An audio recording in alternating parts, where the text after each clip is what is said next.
I want to dye my hair green. Many of my friends have dyed their hair different colors. I don't mean normal hair colors like brown or black. My friends have dyed their hair orange, purple, and blue. I told my mother that I would like to dye my hair green. I explained to my mother that I would only use food coloring. The green would not last forever. My mother said that dyeing your hair was a silly fad. She said that I would not look good with green hair.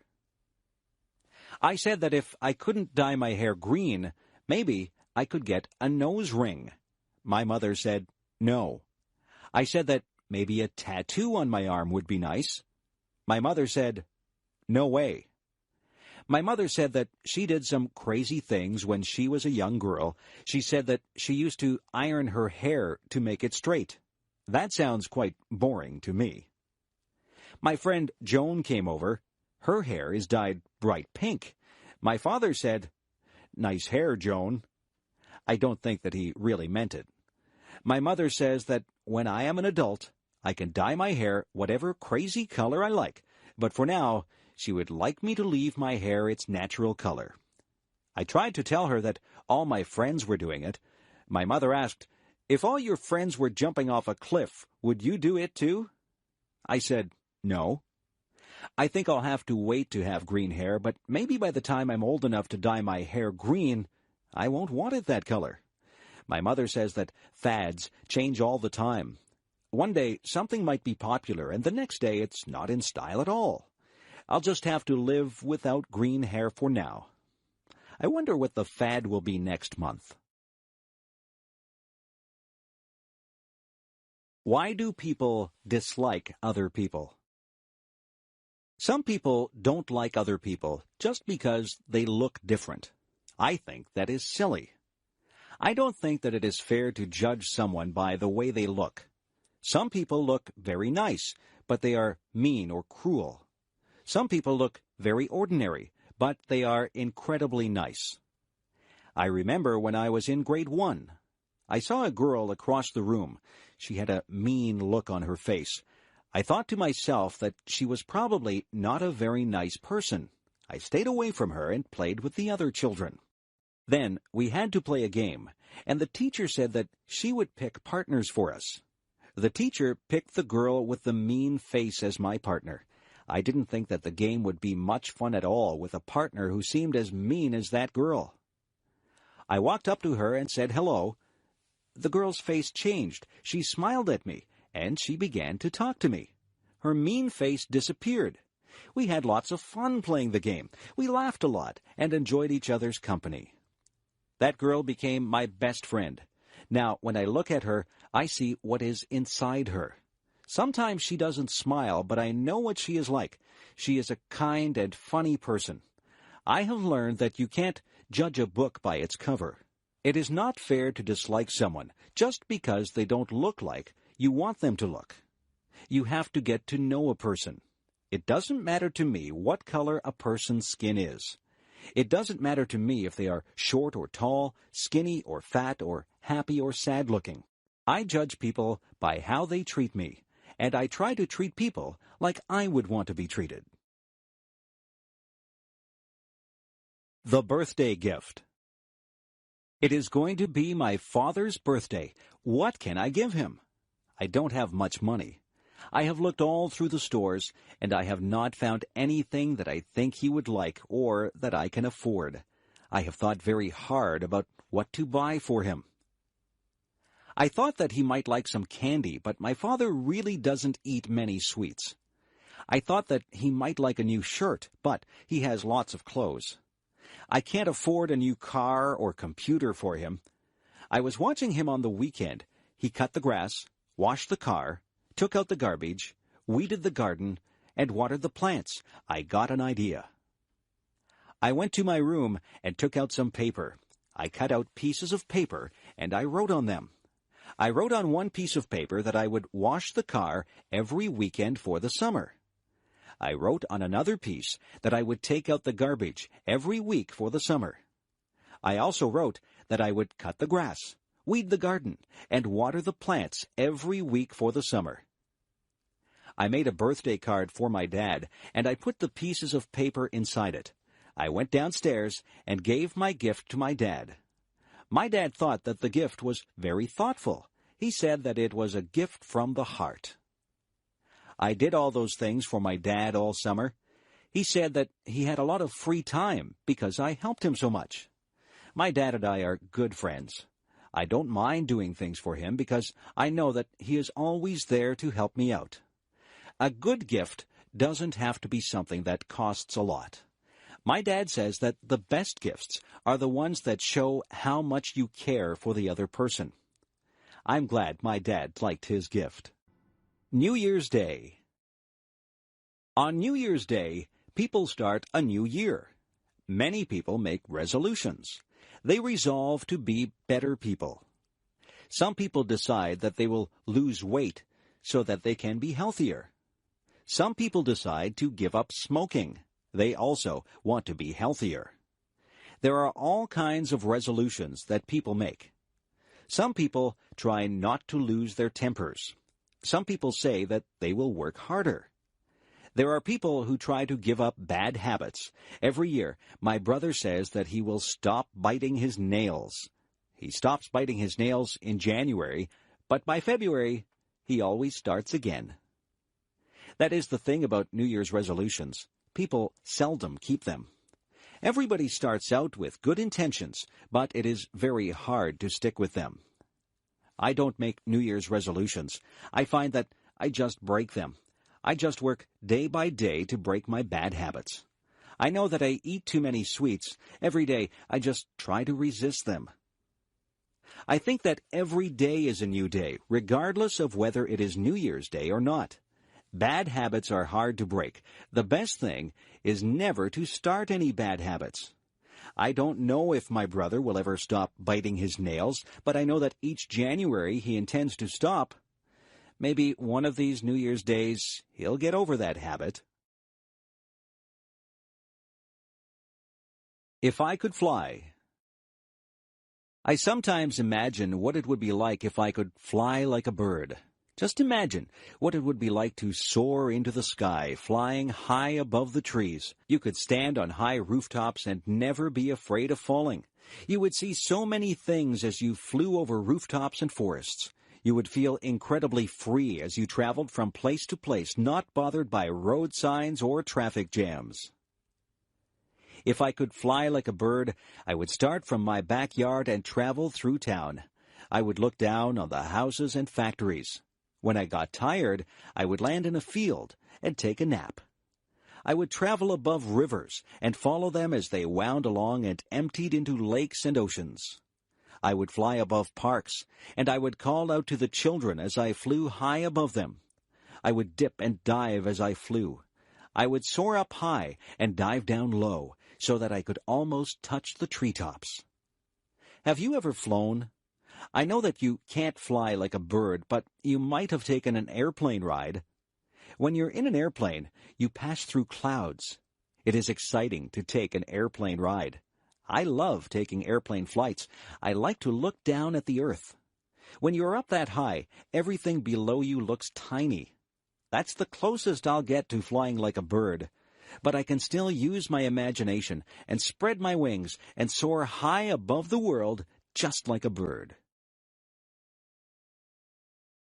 What I look for in a friend. What is it that makes somebody your friend? Some people are nice and you have fun with them. Some people are nice to talk to, but they don't become special to you. Some people become very close to you. Those people are the ones who become your good friends. Did you ever wonder why certain people do become your good friends?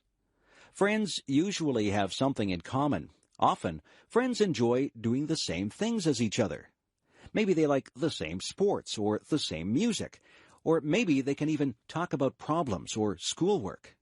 Friends usually find a common bond. Friends share ideas and listen to each other. Sometimes, people who don't have similar interests even become friends. You can learn a lot from a person who likes different things than you. The most important thing about friends is that they must communicate with each other. A good friend is a person who takes the time to listen to the other person. One of the most important things that I think a friend should have is a sense of humor. I like to laugh with my friends. I like to feel comfortable around my friends. It is nice to be able to talk and laugh with people who have similar interests. It is nice to share things with people and learn about their interests. You become a better person if you are able to learn things from others. Life is a journey. On that journey, you meet many people. Some of those people will change your life. You have to choose your friends with care. A good friend is worth more than all the gold in the world. A good friend will make your journey through life more pleasant. Make friends along the way, and the path through life will be very rewarding. A funny thing happened on the way to school. Last Friday it was very windy. I was walking down the street with my friend John. We were having a difficult time walking against the wind. The wind was pushing against us, and we felt the force of it pressing against us. We even had a hard time breathing. We were walking slowly. We watched the leaves as they danced and twirled in the wind. We watched a plastic bag as it flew by us. We saw a little boy whose baseball cap flew right off his head. His cap flew along the sidewalk, and he had to chase it. He finally caught it, and he held it in his hands tightly after he got it back. The trees were swaying frantically. Their branches swished and waved in the wild wind. John and I were hit by flying bits of paper and leaves. We laughed when a garbage can lid rolled along and hit John in the leg. We saw another garbage can rolling along the road as if it was alive. Everything was moving because of the wind. Then the funniest thing happened. I wasn't paying any attention, and a paper bag came flying up the street toward us. It hit me right in the face and covered my whole face. At first, I didn't know what had happened. I was blinded. I couldn't see where I was going. I stopped and held out my hands. When I stopped, the bag fell off my face. I looked at John. He was laughing very hard. He was laughing so hard that tears were rolling down his cheeks. He said that I looked very funny with the brown paper bag stuck to my face. I started to laugh too. We laughed about it all the way to school. John said that he wished he had a camera. He would have taken a picture of me with the bag on my face. Advice. Sometimes my mother gives me advice. She tells me to save my money for a rainy day. She says that I should eat my vegetables if I want to be strong when I grow up. She says that you reap what you sow. I didn't know what that one meant, so I asked her. She said that if you are good to people, they will be good to you. If you do bad things, then bad things will come back to you. My mother is always giving me advice. She says that a penny saved is a penny earned. I am still thinking about that one. Some of these things are difficult to understand. My mother is very wise. She says that she has learned from her mistakes. She tells me that she would like me not to make mistakes, but she says that everyone does make mistakes. The important thing is that we learn from our mistakes. My mother says that nobody is perfect. My mother tells my sister that time is precious. My sister wastes time, and my mother doesn't like that. My mother tells me to be true to myself. She says that I should not follow the crowd. I should listen to my own conscience and do what I think is right. She says that it doesn't matter if you fail at something. The important thing is that you try. If you've done your best, then that is all that matters. I listen to my mother. I think she gives very good advice. My mother has a lot of common sense. I hope I am as wise as she is when I have children of my own. Sometimes I wish that she would not give me so much advice. I think that I know what I'm doing. But in the end, I always remember what she has said, and I try to live by the standards that she has set for me. Take the advice that your parents give you.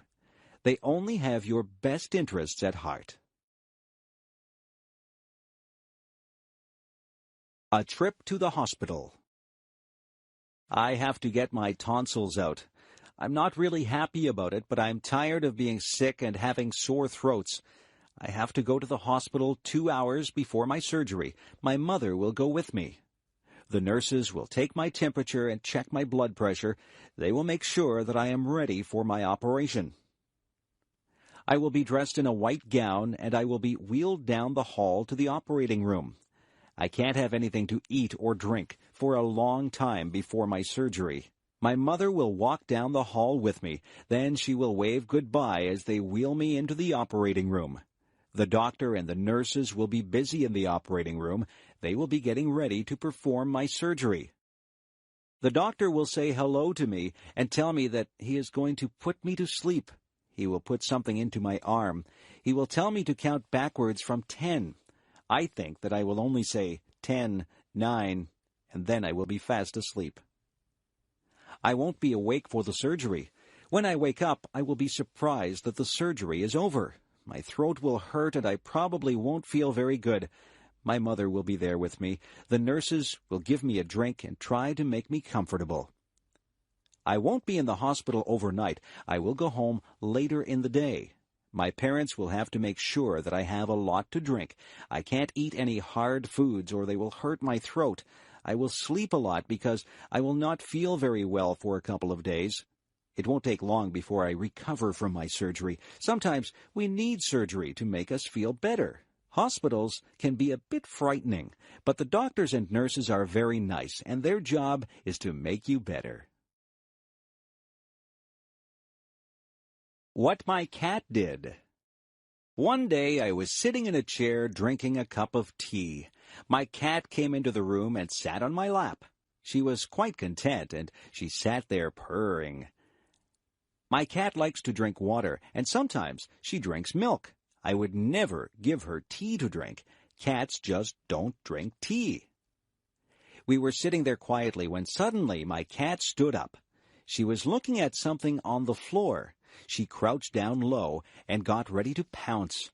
I saw what she was looking at. It was a huge centipede. I think that centipedes are ugly. They have many legs and they move very fast. I would hate to have one crawl over me. My cat jumped to the floor, and she ran over to the centipede. She was incredibly fast. I was surprised that she caught the centipede. She put her paw on it, and then she reached down and ate the centipede. The centipede must not have tasted very good. My cat got a funny look on her face, and she looked like she was trying to get a bad taste out of her mouth.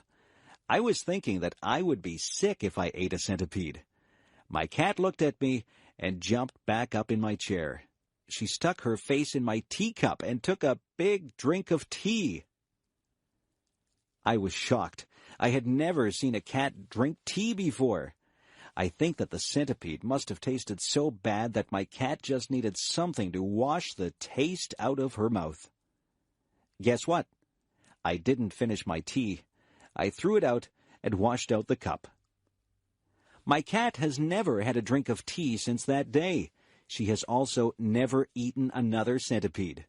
If a centipede walks by, she just pretends that she doesn't see it. If I was tiny. Imagine what life would be like if you were 2 inches tall. You would have to be careful that nobody stepped on you. You would have to watch out for cats, dogs, and birds. It would be very dangerous, but just think of the things that you could do. You could live in a dollhouse or even a shoebox. You could use a bottle cap for a plate. You would have to wear doll's clothes. A stamp would make a lovely picture to hang on your wall. You could hide in a mouse hole or a drawer. You wouldn't need much food. You could probably live comfortably on the crumbs that people would leave on the table. A thimble would make a good cup. If you went outside, the grass would seem like a jungle. An insect would be huge and frightening. A puddle would seem to be an ocean. You could cross the puddle in a paper cup and use a spoon for an oar. A matchbox would make a good bed with a handkerchief as a bedspread. You'd brush your hair with a toothbrush, but you'd never find anything small enough to brush your teeth with. You could take a ride on the back of a mouse.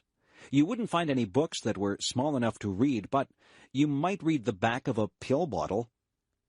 You could ride in a toy car and have a soup bowl for a swimming pool. A leaf could be your umbrella, and a mitten would make a great sleeping bag. If you used your imagination, you could think up something to use for almost all your purposes. Being small might be fun, but then again it would be frightening. I'd be afraid of my pet cat. I wouldn't want a book to fall on me. I would be afraid of being swept away by a big gust of wind.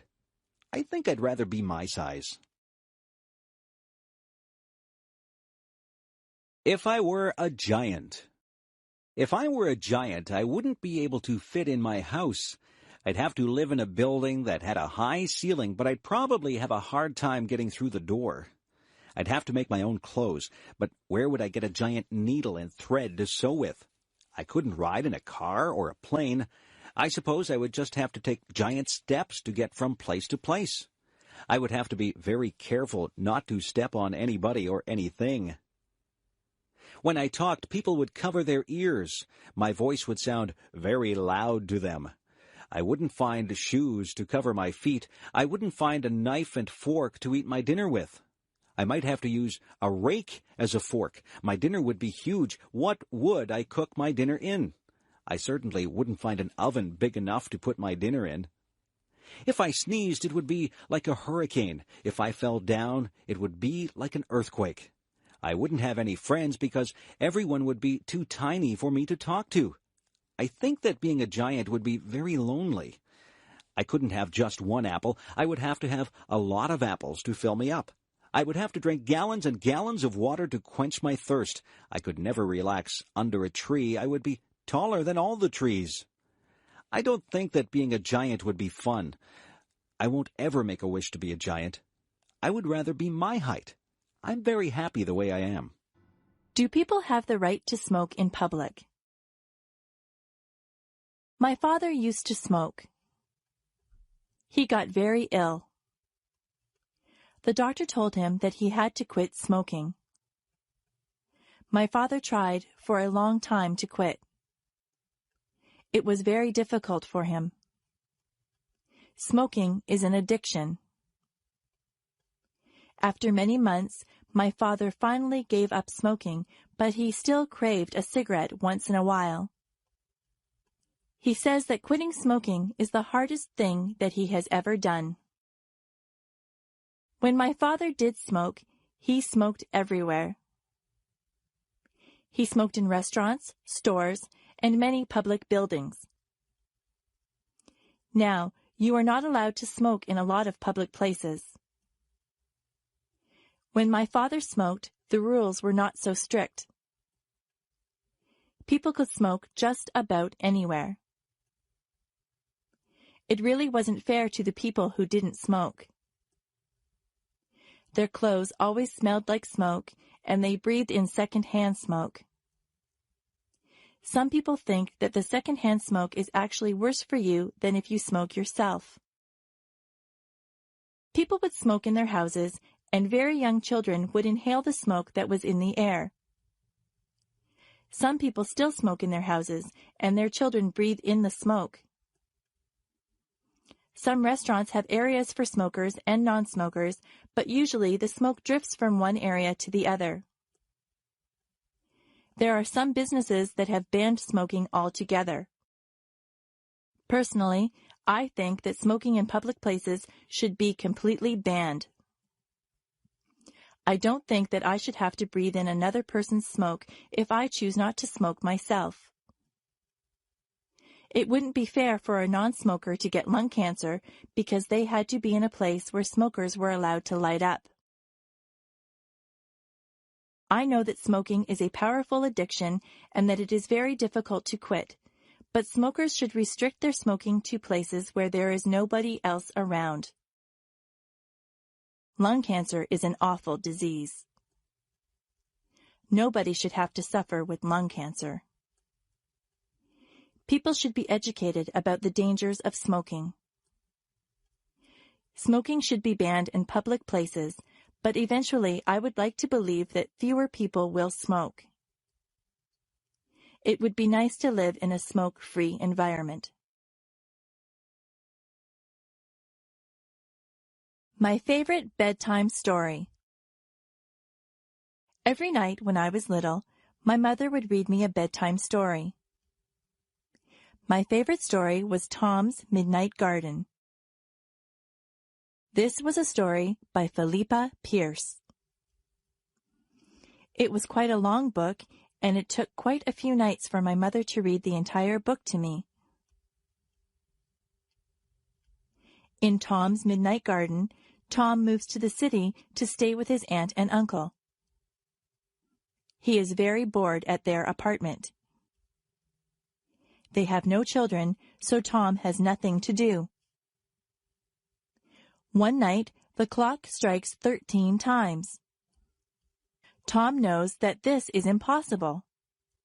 A clock can only strike up to 12 times. He sneaks downstairs and goes outside. When he goes outside, there is a wonderful garden that wasn't there the day before. The next day, Tom goes outside and finds there is no garden. The garden only seems to appear at night. Every night, Tom slips out to this wonderful garden and meets some people in the garden. He meets a girl named Hattie. Hattie and Tom become very good friends in this garden. Some very strange things happen in this book. There are some coincidences that keep you guessing about what is really going on. The surprise ending is wonderful. I really enjoyed Tom's Midnight Garden, and I was very sad when my mother and I came to the end of the book. I felt that I had visited the magical garden with Tom. It is a book that I will remember all my life. If I found a magic lamp. If I was walking down the beach one day and I happened to bump my toe on a magic lamp, I would pick it up and rub it. If it was a real magic lamp, but I don't believe that there really is a magic lamp, a genie would pop out in a cloud of smoke and he would call me Master. He would say that he would grant me 3 wishes. I would have to think very hard about those wishes because I wouldn't want to waste them. I don't think I'd want millions of dollars. Money doesn't buy happiness, or so they say. I might wish for good health, because if your health isn't good, you won't be able to enjoy anything. Some people might wish for beauty, but beauty is only skin deep. Some people would wish for a mansion or a beautiful car or a big boat. I don't want any of those things. Some people would want fame. Some people would want talent. Some people would wish for happiness. That might be a good thing to wish for. Yes, maybe I'd wish for health and happiness, but what would my 3rd wish be? I could wish for something enormous, something global. I could wish for world peace. That would be a wonderful thing if somebody could grant me that. Yes, that would probably be my 3rd wish. It's too bad there aren't any genies inside magic lamps. I won't get my 3 wishes. I can still work toward getting my wishes. I can eat well and exercise to stay healthy. I can be involved with a lot of things and be with my friends to stay happy. I can volunteer my time to different organizations to help achieve world peace. I can do my fair share in my community to help others. That's how I can get my 3 wishes, not through a magic lamp. I can only get what I want through self-determination and hard work. That is the key to getting your wishes fulfilled. Superstitions. I am not superstitious, are you? Yesterday was Friday the 13th. Some people think that Friday the 13th is an unlucky day. I think that it is just like any other day. Some people believe that if a black cat crosses your path, you will have bad luck. I don't believe that either. My mother always gets upset if I open an umbrella in the house. She says that is bad luck. She is probably right about that one because an open umbrella would take up a lot of space and you might knock things over. If your left hand is itchy, you are supposed to get money. I have had an itchy left hand before, but I haven't received any money because of it. It is bad luck to walk under a ladder. That is probably true because you might knock somebody off the ladder or have a can of paint fall on top of you. If you are acting in a play, it is bad luck if someone says, "Good luck" to you. This is very confusing. You are supposed to tell an actor to break a leg. It doesn't mean that you want the actor to break his leg. It means good luck to the actor. Actors have a lot of superstitions that are very unusual. I am not superstitious. I don't believe in superstitions at all. It is just fun to learn about superstitions. Some of them are very old and have been passed down from generation to generation. I once did a project at school on superstitions.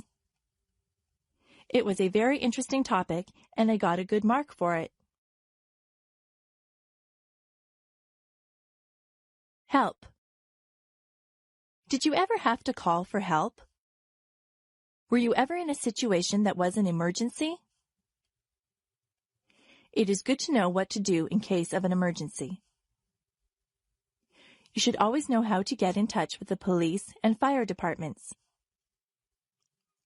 I have read stories where very young boys or girls have called the police and saved their friends' or family members' lives because they knew just who to get a hold of.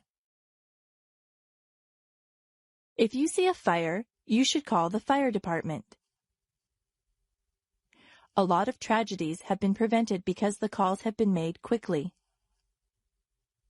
It is important that emergency vehicles arrive very quickly. That is why those vehicles have sirens.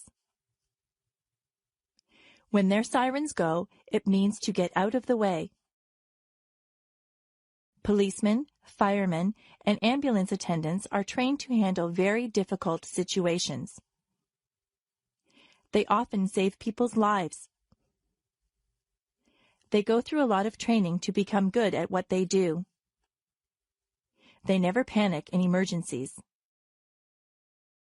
For your part, you should keep emergency numbers near the phone or know what the emergency numbers are.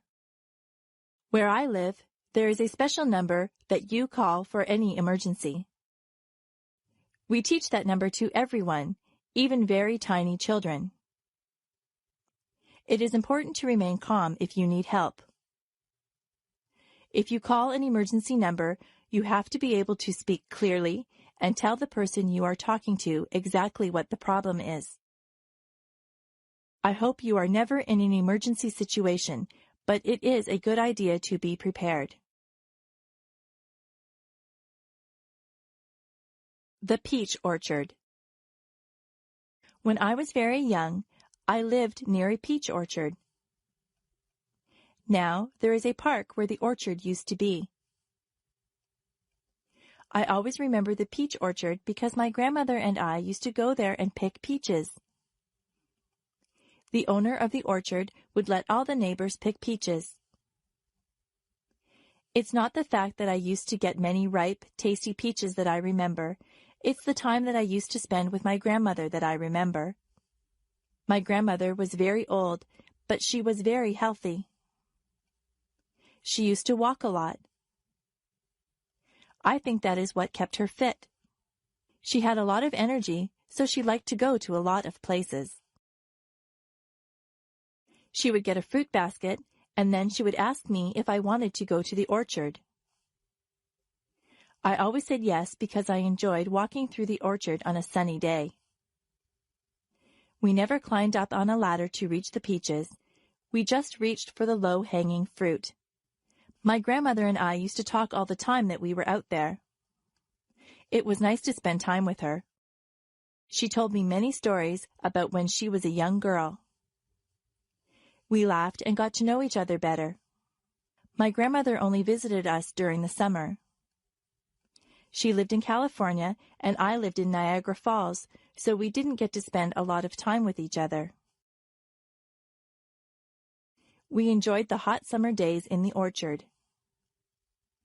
You could smell the peaches, and the bees buzzed lazily by us.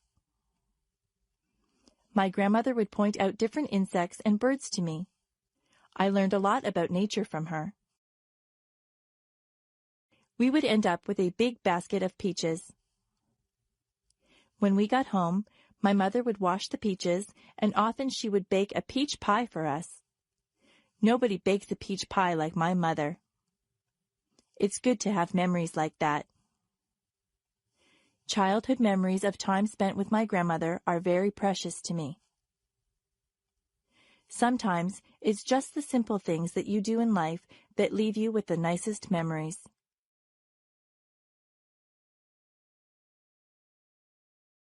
Learning to dance. I went to England with my mother. She used to be a singer in a band. We went to the hotel that she used to sing at. It was a big, fancy hotel.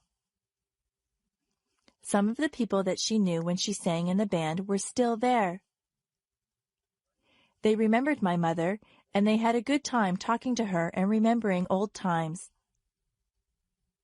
Many people told me that I looked like my mother. In the hotel, they had a fancy hall where they had ballroom dancing. I am not used to that kind of dancing. I always danced to rock music. A man told me that he would teach me how to dance. It looked very easy. I held one of his hands and put my other hand on his shoulder. He told me exactly how to move my feet. I was very clumsy and I stepped on his toes. He was patient with me and he counted 1, 2, 3. I tried to waltz with him. I would start out pretty well, but then I would get mixed up and stand on his toes again. The man laughed about it.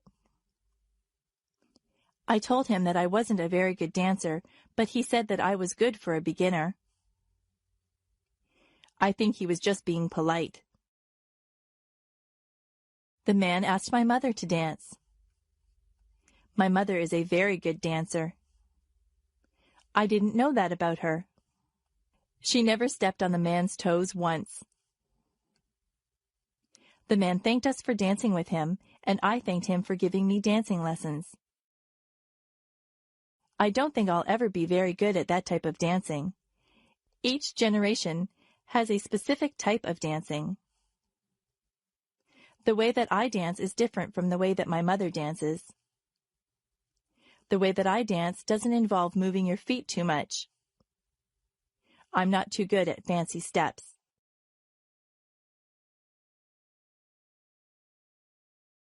Superheroes. When my brother was very young, he loved superheroes. He collected plastic figures of all the superheroes. I think he had every superhero figurine that there was. He used to tie a towel over his shoulders and run through the backyard. He pretended that he was rescuing people. One time he stood on the roof. He really thought that he could fly with his superhero cape on. He would have hurt himself if he had jumped. My dad saw him and told him to get down. My dad explained to my brother that superheroes are not real. Real people cannot fly from rooftops.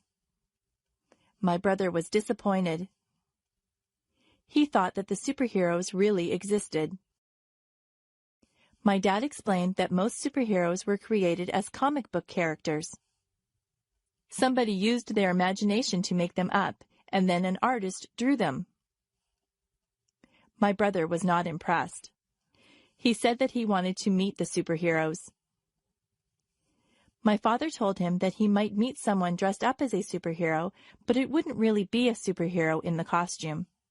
It is hard to explain to small children that the things that they see in comic books and on television aren't really real. My brother still pretends that he is a superhero. He doesn't jump from rooftops, but he runs around and makes noises like he is flying. I look at him and remember when I used to do things like that. I'm more mature than my brother. I know that superheroes aren't real, but I know that he is having fun and using his imagination.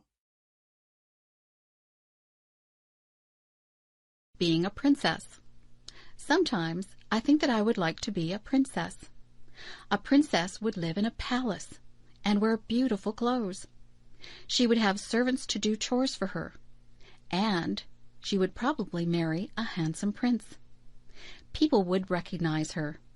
They would wave to her as she drove by. It seems like it would be a lot of fun to be a princess. But maybe it wouldn't be so nice.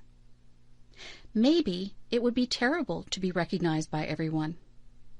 Maybe a princess would feel like everyone was watching her. She would have to look nice every time she left the palace. There would always be people with cameras who wanted to take her picture. A princess would have no privacy. Even in her own palace there would be servants around, so she would never really be alone. If I were a princess, I would worry about security for my family. Sometimes people who are in high positions are threatened by other people. That would be a worry. I'm not so sure that being a princess would be all that much fun. I think it might be better to be just a normal person like me. I don't have to worry about looking wonderful all the time. People don't follow me around and take my picture. Whenever you see a picture of a princess, she is smiling. I wonder if she's smiling on the inside, or just smiling for the camera. My worst fear. I am afraid of water. I don't know why I am afraid. I have never had a bad experience in the water. I just never learned to swim. I should have done that when I was just little. It would be easier for me to swim now if I had started when I was young. I will go into the shallow water, but I start to panic when the water gets higher than my chest. I don't like the feeling of not being able to put my feet on the bottom of the pool or the lake. I don't like to get water up my nose. I choke and cough when that happens. My friends just tell me to relax and I will float, but I find it hard to relax in deep water. They keep telling me that if I panic, I will sink. Most of my friends have had swimming lessons. Some of them are even lifeguards. They have tried to teach me to swim, but I think I need to go to a place where they actually teach swimming. It would be nice to jump into a pool of cold water on a hot summer day. That would be so refreshing. If I go out onto a boat, I always wear a life jacket. I think it is wise to do that. Everyone should wear a life jacket on a boat. I would rather be safe than sorry. I have decided that I will overcome my fear. I will go and take swimming lessons. I have a goal. By this time next year, I would like to be able to swim the length of the pool without being afraid. It is best to face your fears and deal with them. I hope that I can overcome my fear of water. If I live to be 100. I think I would like to live to be 100. It seems like an awfully long time to live. It is an entire century.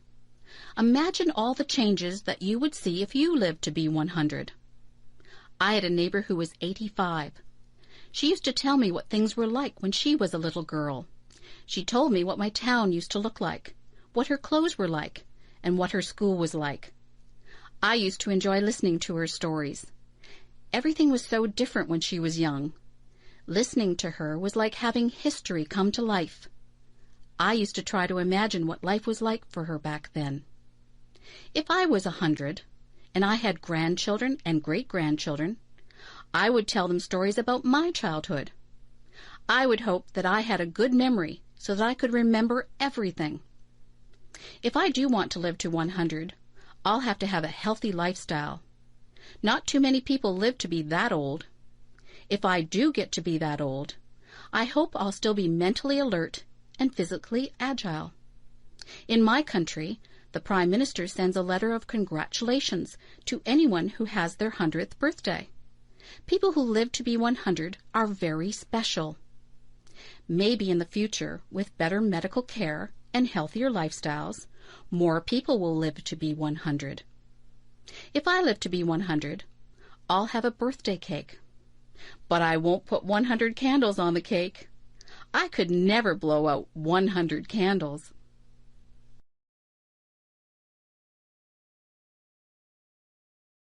What I like most and least about myself. I was trying to think up the best and the worst things about myself.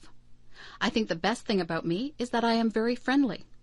I have a lot of friends, and they all like me. I try to be good to my friends. I don't often have arguments with people. I think that I am quite easy to get along with.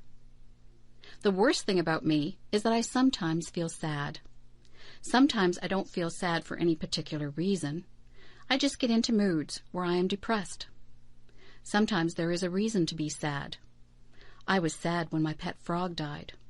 I was sad when I lost my favorite baseball card. On those days, I'm still nice to my friends, but inside I feel like there is a heavy weight in my chest. I think that everyone feels sadness sometimes. I try to do things that make me happy whenever I get into one of my sad moods. Last Saturday, I felt a bit sad, so I called up my friend John and asked him if he wanted to go to the movies. We went to a comedy. We laughed all the way through the movie, so that by the time the movie was over, I didn't feel sad anymore. My friendliness is my best trait, and my sad moods are my worst traits.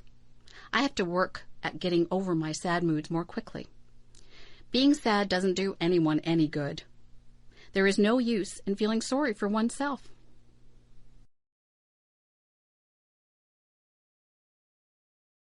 The trunk in the attic. Last month, my grandmother asked me if I could help her to clean out her attic. I was happy that she asked me. My grandmother says that her attic is full of junk. I think that her attic is full of treasures. I helped her to dust and vacuum the attic. I pulled and pushed around boxes and crates. I helped her to wash the floors and walls. My favorite thing that I did was to sort through the old trunk that she had up there. The trunk had a rusty latch on it. It was a bit difficult to open, but my grandmother got a knife and pried the latch open. The trunk was full of all kinds of things. There were lots of clothes. Some of the clothes had been my grandmother's. There was a blue velvet dress that she had worn to a dance when she and my grandfather were dating. It was a beautiful dress, but there were a few moth holes in it. There were some of my mother's old clothes. There was a pair of bell-bottom slacks that had bright flowers on it. I couldn't believe that my mother had ever worn something like that. There were some of my mother's old report cards. Some of her marks weren't very good. I had fun reading the report cards. There were photographs. There was a picture of my grandparents holding my mother when she was a baby. There was an old baseball glove that one of my uncles had owned. There was even one of my old dolls in there. One of her legs was missing. My grandmother said that I was rough on my dolls when I was little. I should have taken better care of my toys. There was even some old jewelry. I tried on some of the old clothes and jewelry. I told my grandmother that I liked looking through old things. My grandmother told me to keep whatever I wanted. She said that it was all junk. I still say that her trunk was full of treasures. Hot and cold. I notice that whenever it is summer, people complain about the heat. But whenever it is winter, people complain about the cold. It seems that people are never satisfied. I don't like the winter. It is usually much too cold for me. My teeth chatter, and my fingers turn numb whenever the weather gets cold. It is hard for me to warm up once I start to freeze. I try to wear layers of clothes, but winter winds go through my clothes no matter how much I wear. My feet feel like they are blocks of ice on a cold January day when I walk home from school. I would not like to live in a place that had cold climate all year long. I am not comfortable when it is too cold. I like the summer. Some people say that it is hot and sticky in the summer, but I don't mind the heat at all. I love to feel the warm sunshine on my skin. I like the freedom of not having to wear heavy coats and boots. I am the happiest when there is a slightly cool breeze that comes along to refresh you on a hot summer day. I could live in a place with a hot climate. I would enjoy that. Of course, when you are in a place with a hot climate, there are more bugs than in places with cooler climates. I don't care for bugs. Where I live, it is very humid. The heat and moisture combine to make it uncomfortable sometimes. It is nicer when the heat is high, but the humidity is low. It would be better if I lived somewhere where it was hot, but not humid. That would be just perfect. Walk a mile in my shoes. Have you ever heard the saying, walk a mile in my shoes? I think it's a very good saying. Do you know what it means? It means that before you judge someone, you should put yourself in his or her position. For example, if someone was running in a race and they did very poorly and came in last, it wouldn't be fair to say, oh, he's just a terrible runner. You would have to look at all the circumstances that made the person lose the race. Maybe they pulled a muscle in their leg the day before. Maybe this is their very first race. Maybe they are not in good form because something isn't right in their lives. There can be so many things that affect a person's life, performance, and moods. There can be so many things that affect a person's life, performance, and moods. If someone was very quiet at a party, you couldn't just assume that they weren't friendly. You don't know what is happening in their lives. They could be feeling ill, or they might have just had a bad experience. Nobody can know exactly how another person feels.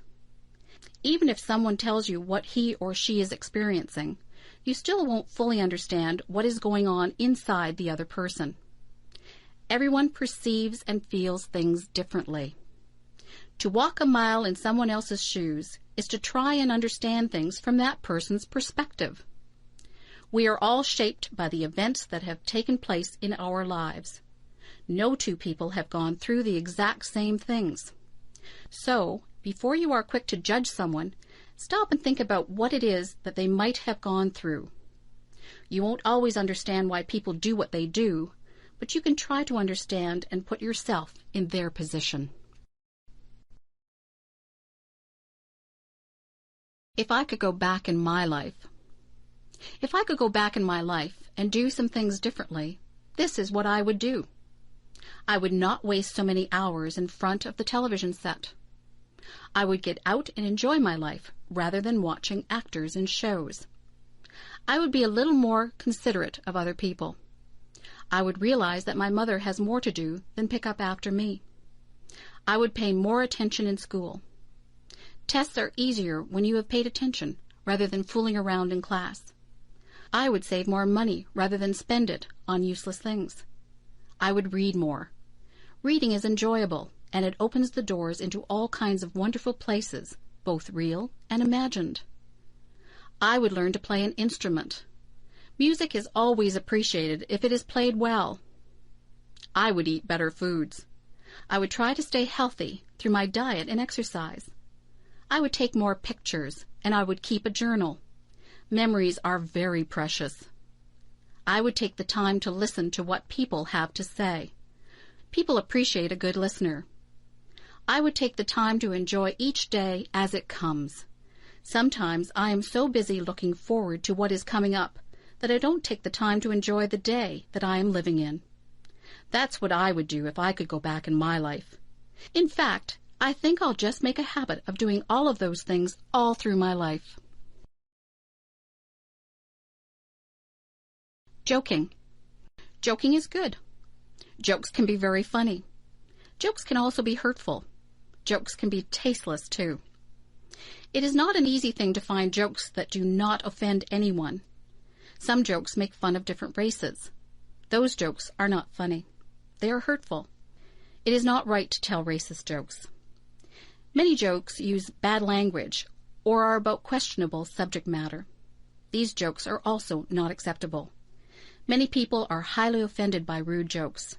What some people find funny, others will not. Comedy is a very personal thing. Some people like slapstick comedy. That is the kind of comedy that the Three Stooges use. Some people like very subtle humor. Some people will laugh at just about anything. Sometimes it is not appropriate to laugh, but you feel like laughing anyway. Did you ever see anyone fall down? Did you feel like laughing when they fell down? You were probably worried that they had hurt themselves, yet the way that they fell was so funny that you felt like laughing. It's not funny when someone falls, but you can't help but laugh even though you try to hide it. Jokes and comedy differ from culture to culture. Many people from other countries come here and don't understand our comedy. Jokes and comedies are often geared toward our environment. Sometimes comedians make fun of the things that we do in our day-to-day lives, like going to the bank or going grocery shopping. We can all relate to that. Being a comedian is not an easy job. Telling jokes and making people laugh is extremely difficult. Jokes are fun, and they are funny if they are good. Jokes can get you into a lot of trouble if they are inappropriate, and sometimes they're just not funny and nobody laughs. Here's a joke. Why does the cow wear a bell? Because its horns don't work. Do you get it? Do you think it is funny? Well, maybe it's not that funny. I told you that it was difficult being a comedian. Drugs. There are two different types of drugs. There are legal drugs and there are illegal drugs. Legal drugs are the type of drugs that the doctor gives you when you are sick. Illegal drugs are the drugs that people sell on the street. Illegal drugs are very dangerous. If someone ever wants you to try any type of substance that you are not sure about, you should always say no. People who sell drugs on the street are criminals. If they get caught, they will be sent to jail. They sell drugs to get money. They don't care that people's lives are ruined from taking drugs. If you take illegal drugs, you can become addicted to them. That means that you just have to have the drug no matter what. Some people steal from other people to get money to buy drugs. Drugs affect your mind. If you take drugs, you will not be able to think clearly. Your marks in school will drop. Your memory won't be very good. Your personality won't be the same. It is very unfortunate that some people do try drugs. They think that it won't hurt them. They are wrong. If you are smart, you will stay away from all drugs, except for the ones that the doctor gives you. Drugs are just bad news. If you know someone who is thinking about trying drugs, tell them that their entire life could be ruined. In America, they have a saying, just say no to drugs. It is a good saying, but I think I would rather say, I'm just too smart to take drugs.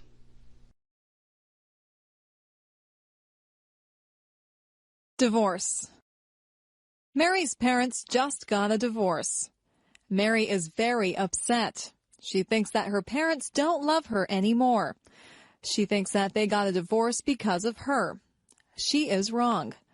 Her parents love her just as much as they always did. They aren't getting divorced because of Mary. Sometimes marriages just don't work out.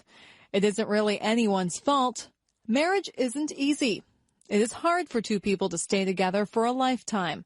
Sometimes people change as they get older and they move on. Some people have perfectly good marriages and they stay together for their entire lives.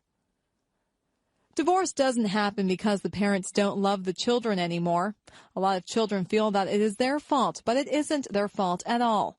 Children neither cause the divorce nor can they prevent it. It is up to the parents. Divorce isn't the end of the world. Children can still see both parents and stay with them.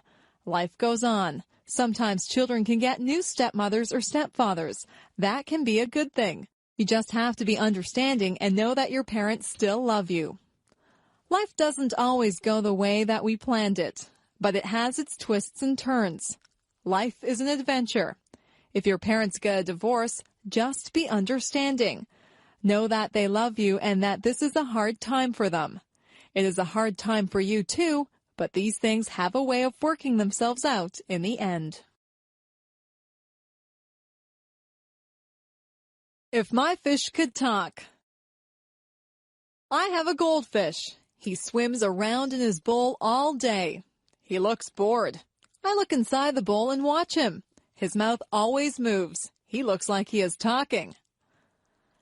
I imagine what my goldfish would say if he really could talk. I think he would say, "Hey, I'm bored in this little bowl. Why don't you get me a bigger tank with more fish in it?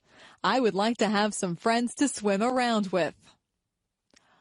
I went out and bought a bigger tank for my goldfish. I put some plants at the bottom of the tank, and I got a miniature deep-sea diver to put at the bottom of the tank. I looked into the tank and imagined what my goldfish was saying. He seemed to be saying, "This is a nice tank. It's roomy in here and you decorated it well, but I still don't have any friends to swim with." I went to the pet store and bought 3 more goldfish. I put them into the tank.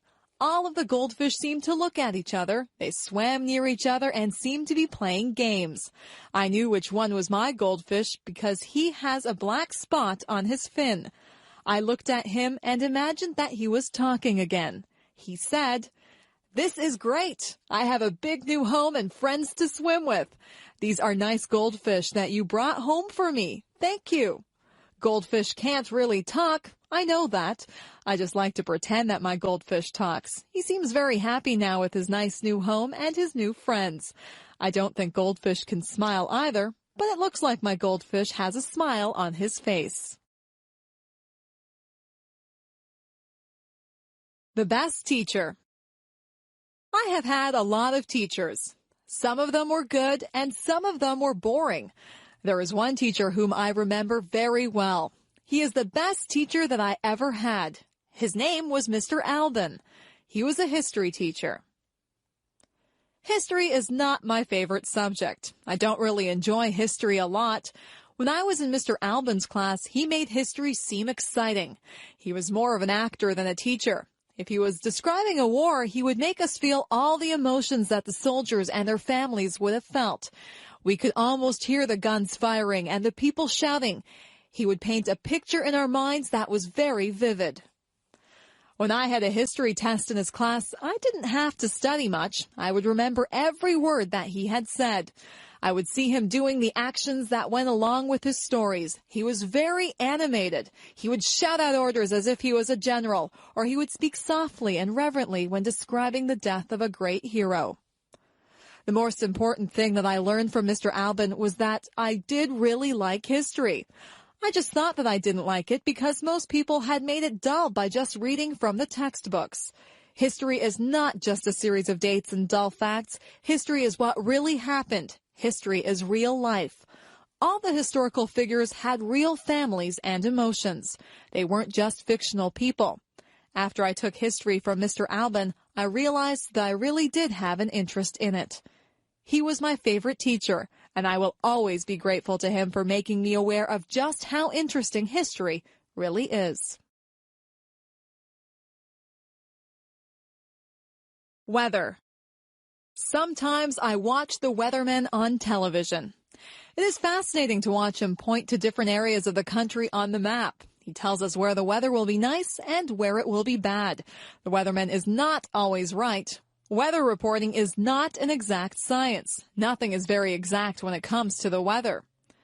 The weather department does a lot of research, but they can never be sure of exactly what will happen. Sometimes it looks like it will be clear, but the wind changes direction and clouds move in. The weathermen can warn people if there is a chance of a hurricane or tornado. The weathermen can also warn people of floods. Sometimes entire towns have to be evacuated because of bad weather. It is important to be aware of the weather. For example, it is not good to be caught in the middle of a field when there is going to be a thunderstorm. You might want to take extra precautions if there is going to be a heavy snowstorm. You would need to be in a secure place if a hurricane or tornado was predicted. You might want to cancel a picnic if you knew that it would rain that day. The weather affects us in so many ways. Some people are really affected by dull, cloudy days. If there are no sunny days, they become very depressed. Heavy air pressure can cause some people to have headaches. Weather affects all of us in one way or another. It is always a topic of conversation. People often say things like, "Hello, it's a beautiful day today." Often we plan our lives and activities around the weather. So if you are planning on walking home tonight, keep an eye on the sky. Are those rain clouds up there? You might need an umbrella. How to avoid catching a cold. How many colds do you catch in a year? Most of my friends catch quite a few colds. They cough, sniffle, and sneeze. They carry around tissues and blow their noses all the time. Their eyes water and they have scratchy throats. I don't get many colds. In fact, I can go for a whole year and never catch a cold. This is why I consider myself an expert on how not to catch a cold. I'll tell you how to avoid catching a cold. I think that you need to take a lot of vitamin C. I eat a lot of fruits and vegetables. I drink fruit juice too. I also take vitamin C pills. Whenever I begin to feel a cold coming on, I make sure that I have taken my vitamin C pill and I drink a lot of orange juice. That usually knocks the cold right out of my system. I make sure that I get a lot of fresh air. In the winter, a lot of buildings are shut up tight so that the air is stale and people's germs circulate through the buildings. I get outside and breathe in fresh, clean air. If somebody is rude enough to cough or sneeze right in front of me without covering his or her mouth, I just hold my breath for a second. I'm not sure if this works or not, but I don't want to breathe in anybody's cold germs. Many germs are passed through hands. It is important to wash your hands thoroughly if you touch anything in a public place. If I hold a banister while I'm walking down the stairs, I think of all the people who have used that banister, and I make sure that I wash my hands before I eat. Doorknobs also have a lot of germs on them. Money is another thing that is passed from hand to hand and is covered with germs. Sometimes I see people stick money into their mouths. Just think of all the germs that you would be putting into your mouth if you did that. If you just give it a little bit of thought, you can avoid a lot of germs that cause colds. If you eat good food and stay fit, your body will be able to fight off the germs that causes colds and other diseases. It is not always possible to avoid colds, but if you do catch a cold, drink plenty of fluids and get a lot of rest. The future. I sometimes wonder what life will be like in the future. Life has changed so much in just the past few years.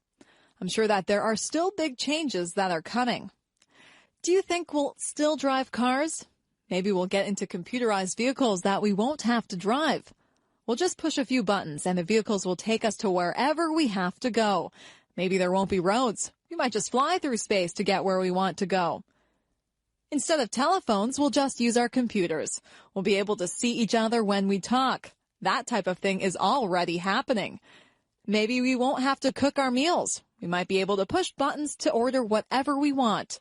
A nice roast beef dinner or an ice cream sundae might just pop out of a machine. It would be nice to have a robot to clean the house for you. In the past few years, computers have been extremely important. People used to write to each other through the mail. Now people communicate so much more frequently through email. Most of my friends own computers. If we had all of these things to do the work for us, what would we do? We would still need people to program the computers. We could spend more time being creative rather than doing everyday chores. The future holds many surprises. I'm sure that technology will become even more and more amazing. When my parents were young, they had never even seen a color television. Nobody owned a computer. It doesn't take long for things to change a lot. Who knows what amazing things are in store for us? Giving a speech. I had to give a speech last week. I gave a speech to 300 people. I had to speak in front of a group of students. I had to tell them about a campaign that we were having to raise money for cancer research.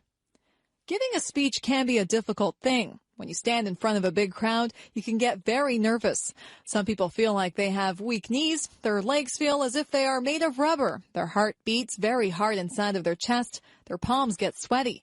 Some people even become short of breath. For some people, giving a speech is their worst fear. When you give a speech, everyone is looking at you. They are waiting to hear what you have to say. When you have 300 people looking at you, you have 600 eyes that are on you. It is a little frightening when you think of it that way.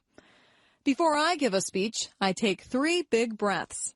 I calm myself and I remind myself that what I have to say is important. I like to be sure of what I am going to say, so I practice my speech in front of a mirror at home. I like to look like I am relaxed and friendly.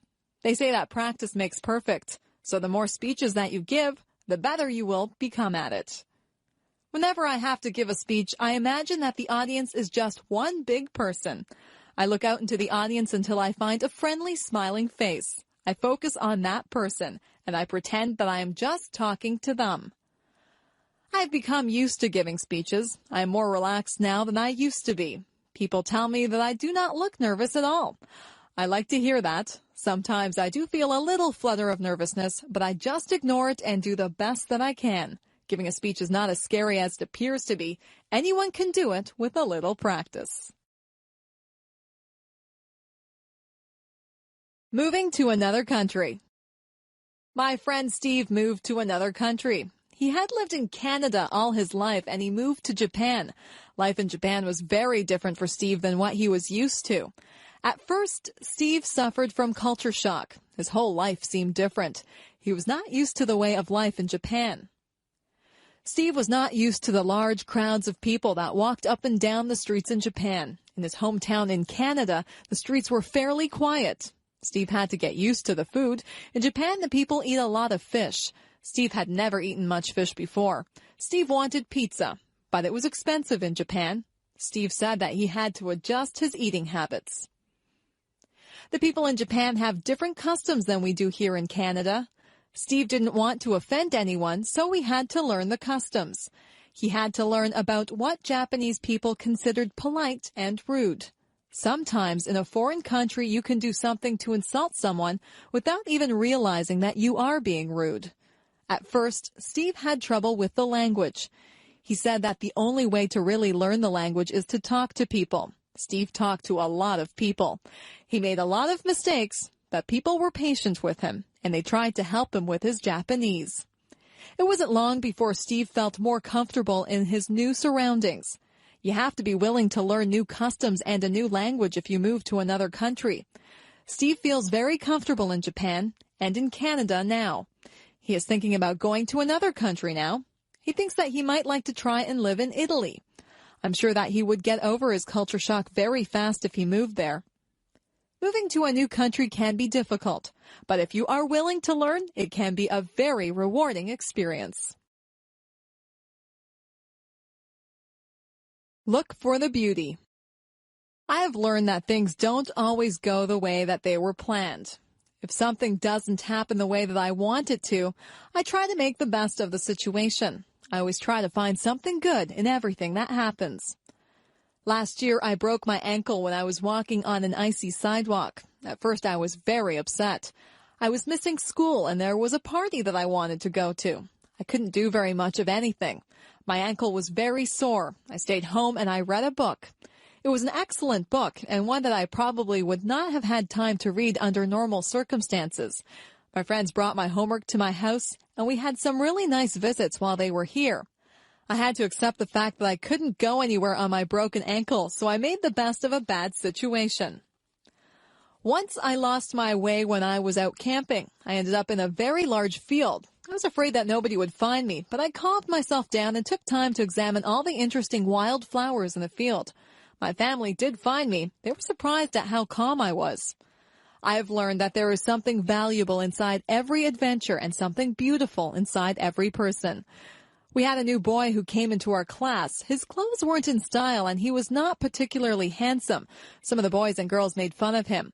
Sometimes people can be really cruel. He seemed to handle it all right, but inside, I knew that it must hurt. Some of my friends and I invited him out with us.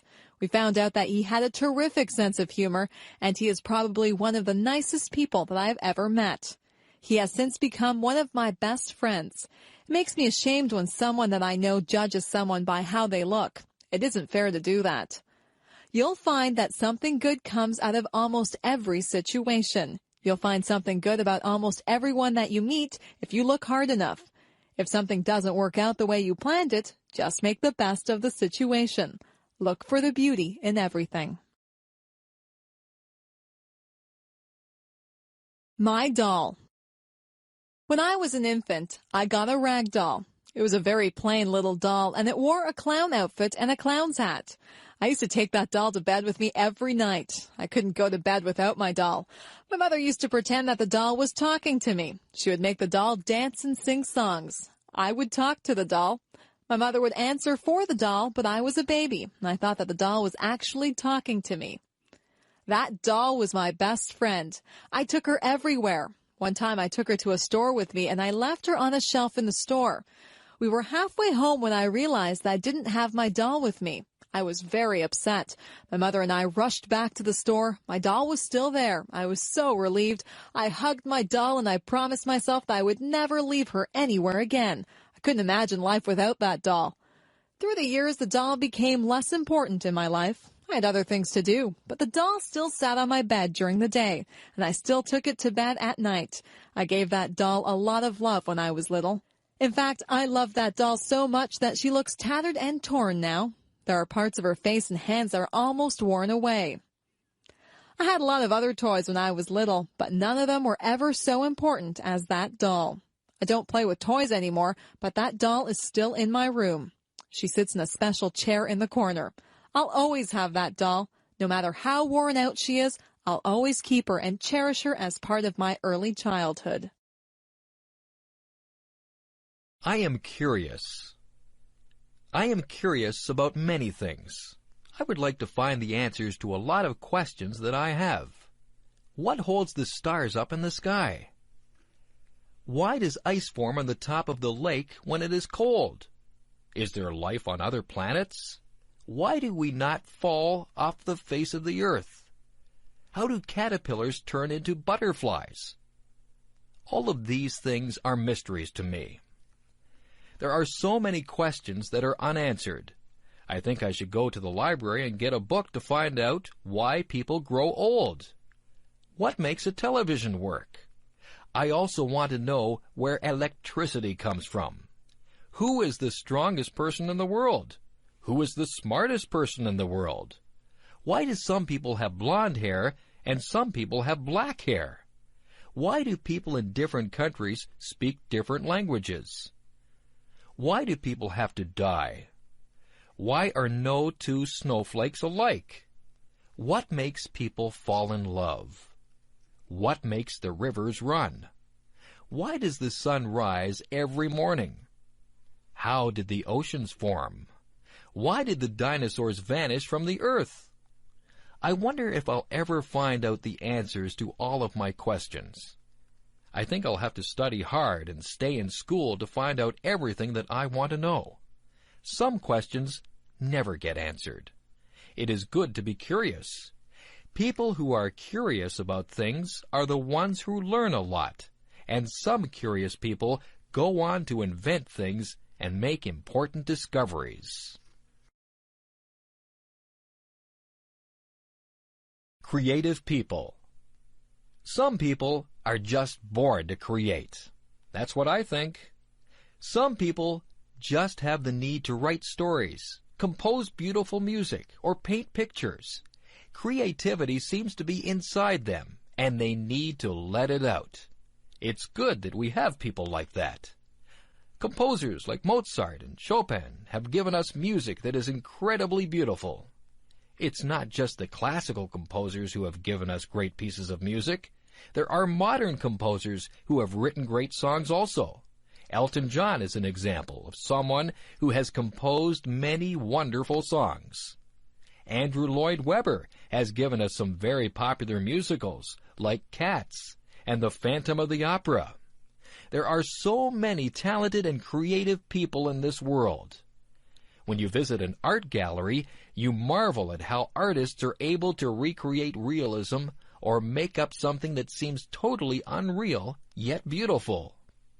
The American artist Norman Rockwell painted some pictures that actually look like photographs. He tried to portray life as it was in America. Through his paintings, one can get a good sense of American life through the years. On the other hand, artists like Jackson Pollock did not portray realism. Jackson Pollock painted abstract pictures.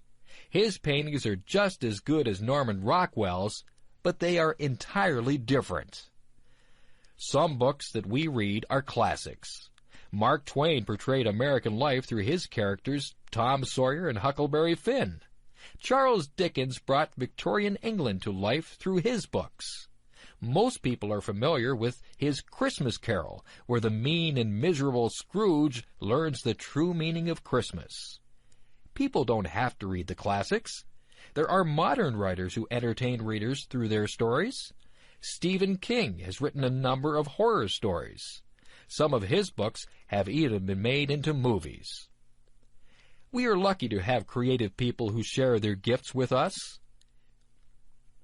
If you are lucky enough to be creative, you should use your talents to create works of art that we all can share. Career choices. What do you want to be when you grow up? There are so many things that you can be. You might want to work in the field of law. You could be a police officer. You could be a judge or a lawyer. Maybe you'd like to work in the food industry. You could be a cook or a waitress. You might want to manage a hotel dining room. Perhaps you would want to do room service in a hotel. You could be a chef and make fancy meals for people. Maybe show business is what you'd like to be involved in. You could act in television shows or movies. You could sing or play an instrument in a band. If you like to help people, you could go into medicine.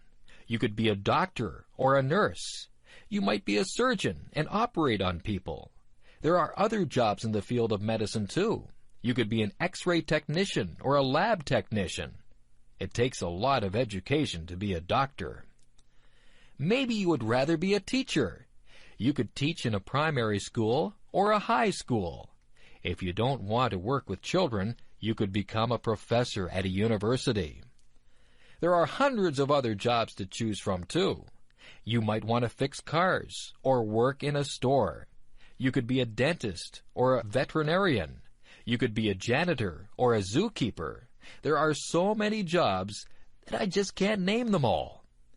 Maybe you'd like to be a minister or an organist at a church. You could be a babysitter or a shop clerk. You might be interested in being an astronaut or a baker. You could work in a bank or at a shop. You could work on a construction crew and build roads and houses. Maybe you'd rather decorate the houses, so you could become an interior decorator. You could cut hair or be a driving instructor. The list is endless. There are even jobs that you may never have heard about. The choice is yours. You just choose whatever you want to be and do your best to become that. I could go on forever. You could work in a library. You could be a factory worker or a fisherman. You could make clothes or build bridges. You could wash windows or be a bricklayer. The possibilities are endless. I need glasses. I have been having trouble seeing the blackboard. Everything is blurry. I keep getting headaches. I told my mother about it, and she made an appointment with the optometrist. I went to a place where they made me read words and letters on a chart. Some of the words were big, and some were very small. I tried to read everything, but sometimes I couldn't see some of the small letters. The optometrist would cover one of my eyes while I read the chart. Then she would cover my other eye. She even put some drops in my eyes. I asked the optometrist if I had passed or failed the test. She laughed and said it wasn't that kind of test that you passed or failed. She was just trying to find out if I needed glasses. I did need glasses. My mother and I looked around. There were many pairs of frames. I wanted something that was in style. I tried on many pairs of frames. Some of them looked good on me, and some of them looked really funny on me. I finally chose a frame that was my favorite. I gave them to a lady who did some measurements. She told me to come back on Friday to get my glasses. On Friday, I got my glasses. My friends liked them. They said I looked smart in my glasses. I wore them to school on Monday, and I was able to see the blackboard clearly. I didn't realize how much I hadn't been able to see. Now I don't get headaches anymore. I'm glad that I have my glasses. Everything is a lot clearer now. I am clumsy. My mother says that I am clumsy. My father says that I am clumsy. I know that I am clumsy.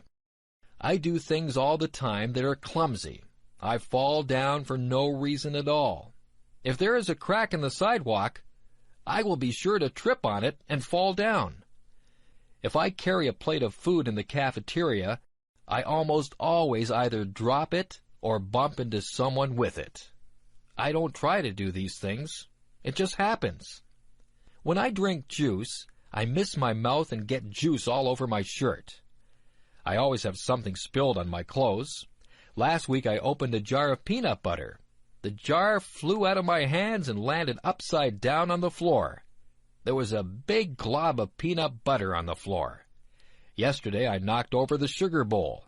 There was a big sticky mess on the floor. I bump my head when I get into the car. I rip my pants on things. I lose my money out of my pockets. I step on the cat's tail. I always feel bad when I do that because the cat thinks I don't love her. I don't mean to do these things. I am just a clumsy person. My parents tell me to slow down. I am always in a hurry. Maybe that's why I'm so clumsy. Maybe it's just a stage that I'm going through. If it is, I hope it is over soon. Being clumsy is no fun at all. Home alone. I remember the first time that my parents left me home alone. I was very grown up, and I thought that I would be just fine. I was fine for a while. I watched television and had something to eat. I called my friend on the phone, and we talked for a while. Then I sat down to read a book. The house was quiet, very quiet.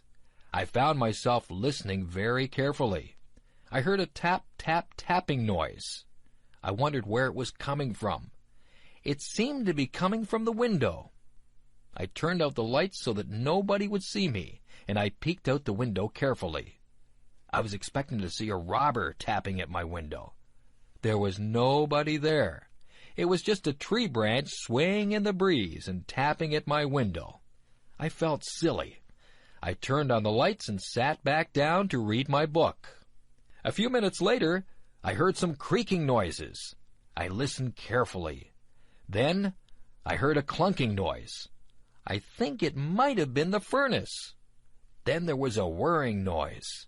My imagination began to play tricks on me. I was imagining that there were all kinds of creatures in the house. I told myself to grow up. I wouldn't let my imagination run away with me.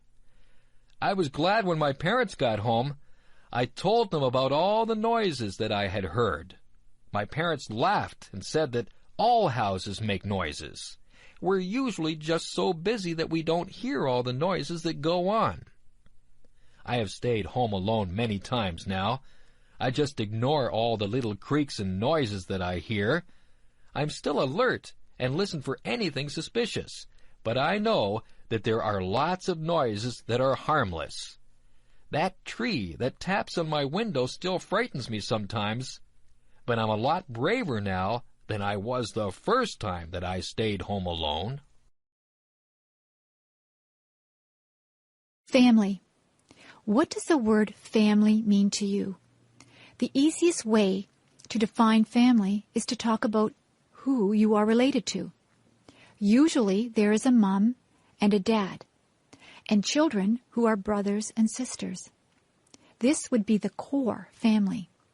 Then there is the extended family, which would include grandparents, aunts and uncles, cousins, nieces and nephews, and in-laws. People married to your brothers or sisters, husband or wife. However, I think the word family has a much deeper meaning.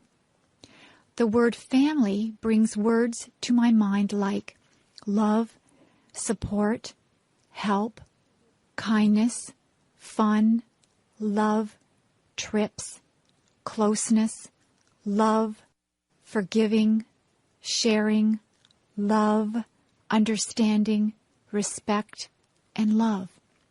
You'll notice one word that is repeated over and over again: love. I believe if a family has real love for one another, they will be able to overcome any problems they may have. Actually, they may not have too many problems if they all love and respect one another. However, there are things that cannot be helped, like death, sickness, or accidents. It is during those hard times that a family's love helps them to go through those experiences. We had quite a few children in my family. There were brothers and sisters, which included an adopted brother and a number of foster children too. I was also very fortunate that I had both my mom and dad to live with and do things like vacations together. We had a lot of fun, and there were some times of tears too. Above all, we love one another. Family is a wonderful thing. I am so lucky. My first job. My first real job was during my last year of high school. I had taken classes in various business subjects. In that last year of high school, we could do a co-op. That meant we could work part of the time instead of going to school. It would count as a credit towards our diploma. The place I got a job was at a men's tailor shop. The owners were a very nice older German couple. They had 2 other men working for them too. One of the men had had brain surgery for cancer. He had a big, long scar all around the top of his head. He told me all about it. He was always happy and full of fun. I thought he was very brave.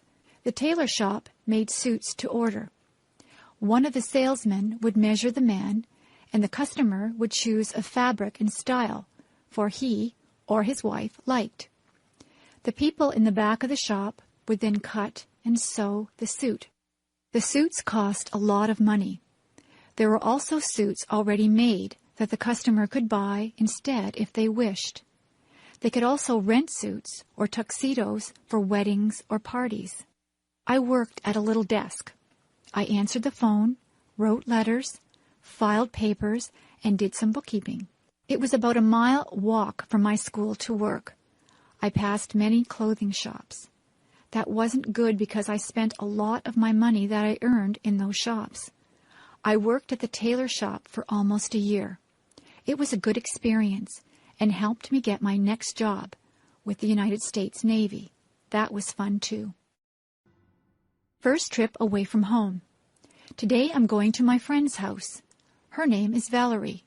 This is going to be my first trip away from home without my parents. My dad is driving me to Valerie's house, and I'll be staying there for 2 weeks. Her mom will drive me back home. It takes about 1.5 hours to get there. I have to pack enough clothes for play, work, and church. I hope I'll pack the right things. Of course, I have to remember my toothbrush and hairbrush.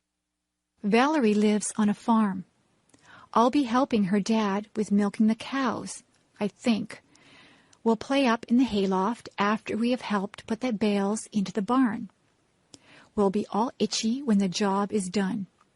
There are a lot of things to do on a farm. Her mom is a good cook and will feed us well. There is a nice pond where we can go swimming. I mustn't forget my bathing suit. I wonder if the farm dog comes into the pond too. That would be funny. My dad and Mom are giving me money just in case we go shopping. I hope we do go shopping because I want to buy lots of candy. I won't tell my Mom that. Oh dear, I hear Dad yelling, "Let's go!" I haven't even finished packing my things yet. I guess I better stop writing this now and get busy fast. Bye. My job. I work at a conservation park called Balls Falls. I've only worked there for 3 weeks now. I am a tour guide, and I tell people the history of all the old buildings there. Somebody told me that one of the houses I work in is haunted. Now I get chills every time I walk into that house. My boss told me that the stories aren't real, but I have an active imagination. Balls Falls is very beautiful. It has 2 different waterfalls, the upper falls and the lower falls. There used to be tons of water cascading over them, which turned a big water wheel to grind grain. However, through the years, the amount of water has really lessened. I love working at Balls Falls because I get to work outside a lot. I'm getting a tan. In July and August, I will be working with kids there at a day camp. I am getting ready now, making different crafts and thinking up fun new games to play.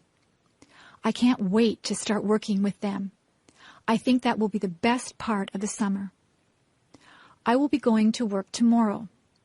I usually have to work from 9 a.m. to 4:30 p.m. I also like the people I work with. They are very nice. Come to Balls Falls and I'll give you a tour. My hobby. Let's see. Today I might go fly a kite or maybe go for a swim. It is hot outside and I don't know what to do. My mom tells me that I should do something that I like doing on hot days. Since our house is nice and cool, I guess I'll stay inside and work on my hobby. My hobby is something that not a lot of people do. I make and collect bookmarks. To make my bookmarks, I use stickers and special art pencils to draw. I buy the stickers at a mall, usually in a card store. The art pencils are bought in an art store. To make the bookmarks, I start with a piece of paper. I measure out how big I want the bookmark to be with a ruler. I once made a bookmark so big that it couldn't even be used in a very big book. After I measure it, I draw lines so that I can cut it straight. Sometimes I use fancy scissors that cut zigzag or frills. Then I start to decorate them. I like to draw cartoons and flowers on my bookmarks. Sometimes I even put real flowers on them. A lot of the time, I write little sayings on the bookmarks. I like to give my bookmarks to friends and family. Sometimes I even sell my bookmarks to people. I like my hobby. I can draw whatever I want on the bookmarks. Maybe sometime in the future, I will be a famous bookmark maker and even have my own store. If I had $1 million. If I had $1 million, I'd travel the world. I would go to the highest mountain. I would swim the deepest sea. I would probably buy a lot of clothes because I love clothes. More than anything, though, I would want to visit Ireland. I want to see the rolling hills and the green, green grass that everyone talks about. When I think of Ireland, I think of where my family came from many years ago. I am almost all Irish, and I would love to see my family over in Ireland. If I had $1 million, I would buy a Mustang or a Pontiac Sunbird car. I would buy a nice house with a big backyard and an outdoor and indoor pool. I would love to take my family wherever they wanted to go. I would buy them wonderful presents, too. However, I know that money does not buy happiness. It does not buy you friends or family. It may bring some happiness only for the moment, but in the long run, your family is what will be there for you if you love them and are there for them. If I had to pick between $1 million and my family, I would pick my family. The $1 million is a nice dream. If that dream ever comes true and I do get a lot of money, I hope I would use it wisely. A picnic. What a great day for a picnic. We're not only having a picnic, we're having a big bike ride too. We did this last year with a lot of friends also. It was really fun. We meet quite early in the morning in a pretty little town. The town is where the Niagara River flows into Lake Ontario in Canada. The town's name is Niagara-on-the-Lake. Then all of the people, 50 or more, get on their bikes or rollerblades. We go on a bike path beside the river. The path we take is about 11 kilometers or 6 miles long. There are a lot of people using the path, too. We usually stop for an ice cream treat near the end or where we turn around to go back to our cars. It is just before the park where we will have our picnic and a steep hill. Many of the men and boys go up the hill. Most of the women and children go back to their cars. The ride takes about 2 hours plus whatever time we take at the ice cream store. After the ride is finished, we go to the park. We have a delicious potluck lunch. Potluck means everyone brings some food to share with the others. We eat, rest, talk, and laugh. After we've cleaned up, some of us climb the tower that is there remembering a war at that place and its general. It is a steep climb, over 100 steps. We usually end the day with a fun game of baseball or soccer. Finally, we pack up our stuff. Tired and dirty, we head for home with good memories swimming in our heads. Working in my yard. I live in a house that has a small yard around it.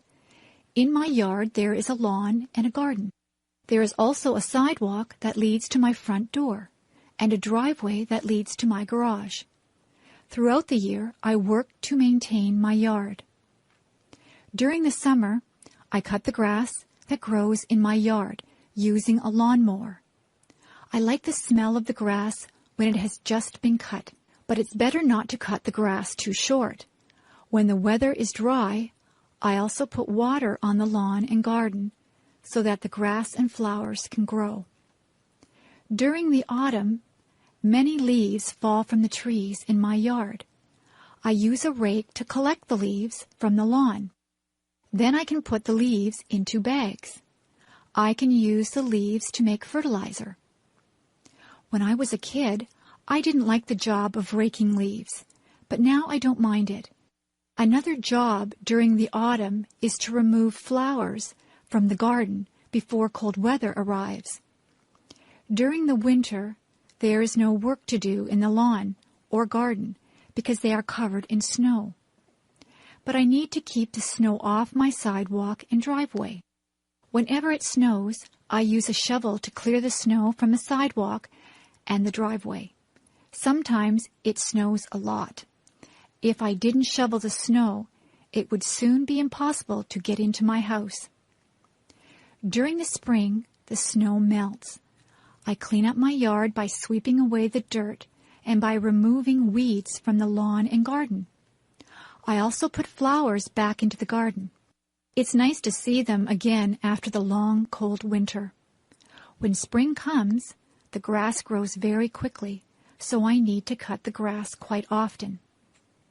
Working in the yard can be very satisfying work.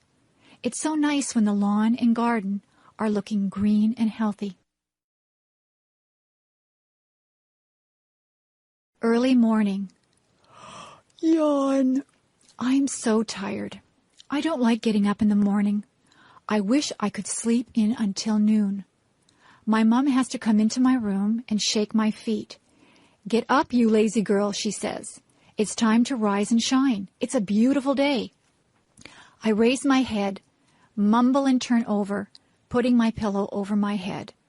My mom yanks my pillow from off my head and starts tickling me. "Okay, I'll get up," I shriek. The sun is so bright that I squint. I think I will go outside and play. I can't wait to get up now. My mom cooks me breakfast.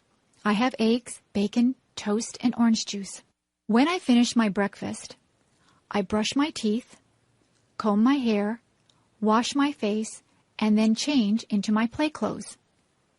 I choose a bright pink and yellow tank top with jean shorts and blue sandals. My bike is in the garage where my dad keeps the cars and tools. As I pedal, my hair flies out behind me. I keep my mouth shut so that bugs don't get in.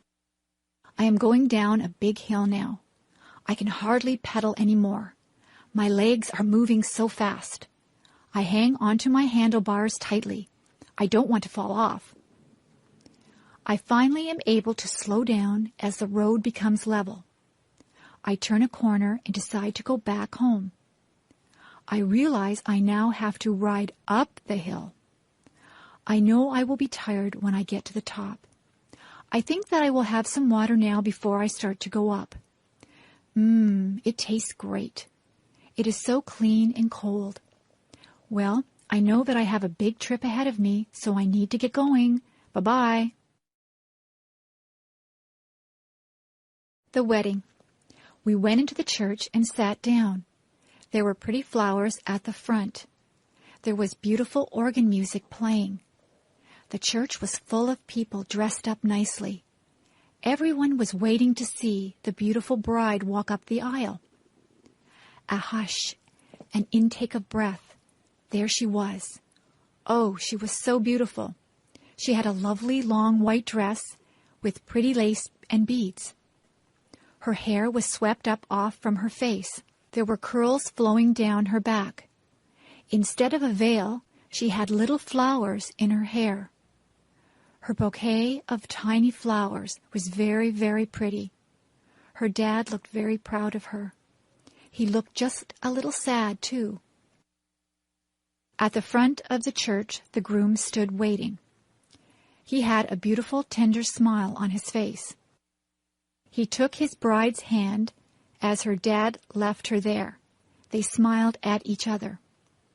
The minister read, prayed, and offered some words of advice to the lovely couple. Someone sang a pretty song. The groom slipped the simple wedding band on the bride's finger. She struggled a little to put a band on his finger. Pretty soon the minister said they were now husband and wife. They kissed. We all stood as they walked down the aisle to live the rest of their lives together as Mr. and Mrs. We cried. The perfect place. There is a place in my mind that is pure. Everything there is beautiful. Many flowers grow, and the grass is very green. The clouds are always white and fluffy. The tree's branches sweep the earth floor. You can hear the sound of a waterfall. It is roaring with life, and the water races. A bird calls in the distance, and as you listen, the sound gets closer. A flapping quite near makes me turn and look. A great, magnificent eagle flies over my head. The strength I see in his powerful wings amazes me. I am never thirsty or hungry. I live off the beauty that surrounds me in this perfect place. I walk on trails that lead me to breathtaking places. The beach is my favorite spot to end up. The sand between my toes is soft and cool. I love to lie down on the sand. I watch the sun go down. Sometimes the sun is a brilliant orange. The world seems like it is on fire. Waves lull me to sleep. The seagulls wake me up. In this perfect place I have learned so much. The animals and their homes are so precious. I have learned to respect the animals. They were here first. The sounds, smells, and sights are too perfect and full of life. There is no war here, no anger or stress. I don't have to worry about pollution or destruction. My perfect world exists only in my head. Maybe if we all work hard, my fantasy can become real. Visiting the zoo. When I was a kid, I always enjoyed visiting the zoo. My family lived far away from the zoo, so we didn't go there very often. But whenever we went to the zoo, I always had a fun and interesting time. Some of the animals were very large. Of course, the elephants were huge, and they had such an unusual appearance, with their big ears and their long trunk and tusks. The giraffes were very tall, with long necks that reached high into the trees. Some of my favorite animals were big cats. The lions looked very powerful, with their big teeth and paws. The tigers were just as big and strong, with yellow and black stripes. But the bears were even larger than these cats. The polar bears, with their bright white fur, liked to swim through the water. The grizzly bears had brown fur and liked to roam around on land. The animals from Australia seemed very unusual. The kangaroos, with their strong legs and long tail, could jump great distances across the ground. The baby kangaroo could go inside its mother's pouch. Another Australian animal, the koala bear, crawled slowly in the trees where it ate leaves. The monkeys and apes were also very interesting. In many ways, they reminded me of people. Some of the monkeys were very small. They could use their arms, legs, and tail to swing through the trees. Some of the apes were very large. The gorilla was the largest of all. Sometimes a big gorilla would stand up and pound his fists on his chest. To see all the animals at the zoo took almost a whole day. By the end of the day, I was very tired from walking around. But I was also very happy to see all the amazing animals from places around the world. The dentist appointment. My dentist called my house the other day. He told me I needed my teeth cleaned. I set up an appointment to see him on Saturday, June the 10th. When I got to my dentist's office, I had to sit in the waiting room. There were other people ahead of me. They finally called my name. I went into his room and sat down on a big blue chair. They leaned it back. A bright light was turned on. It hurt my eyes, so I closed them.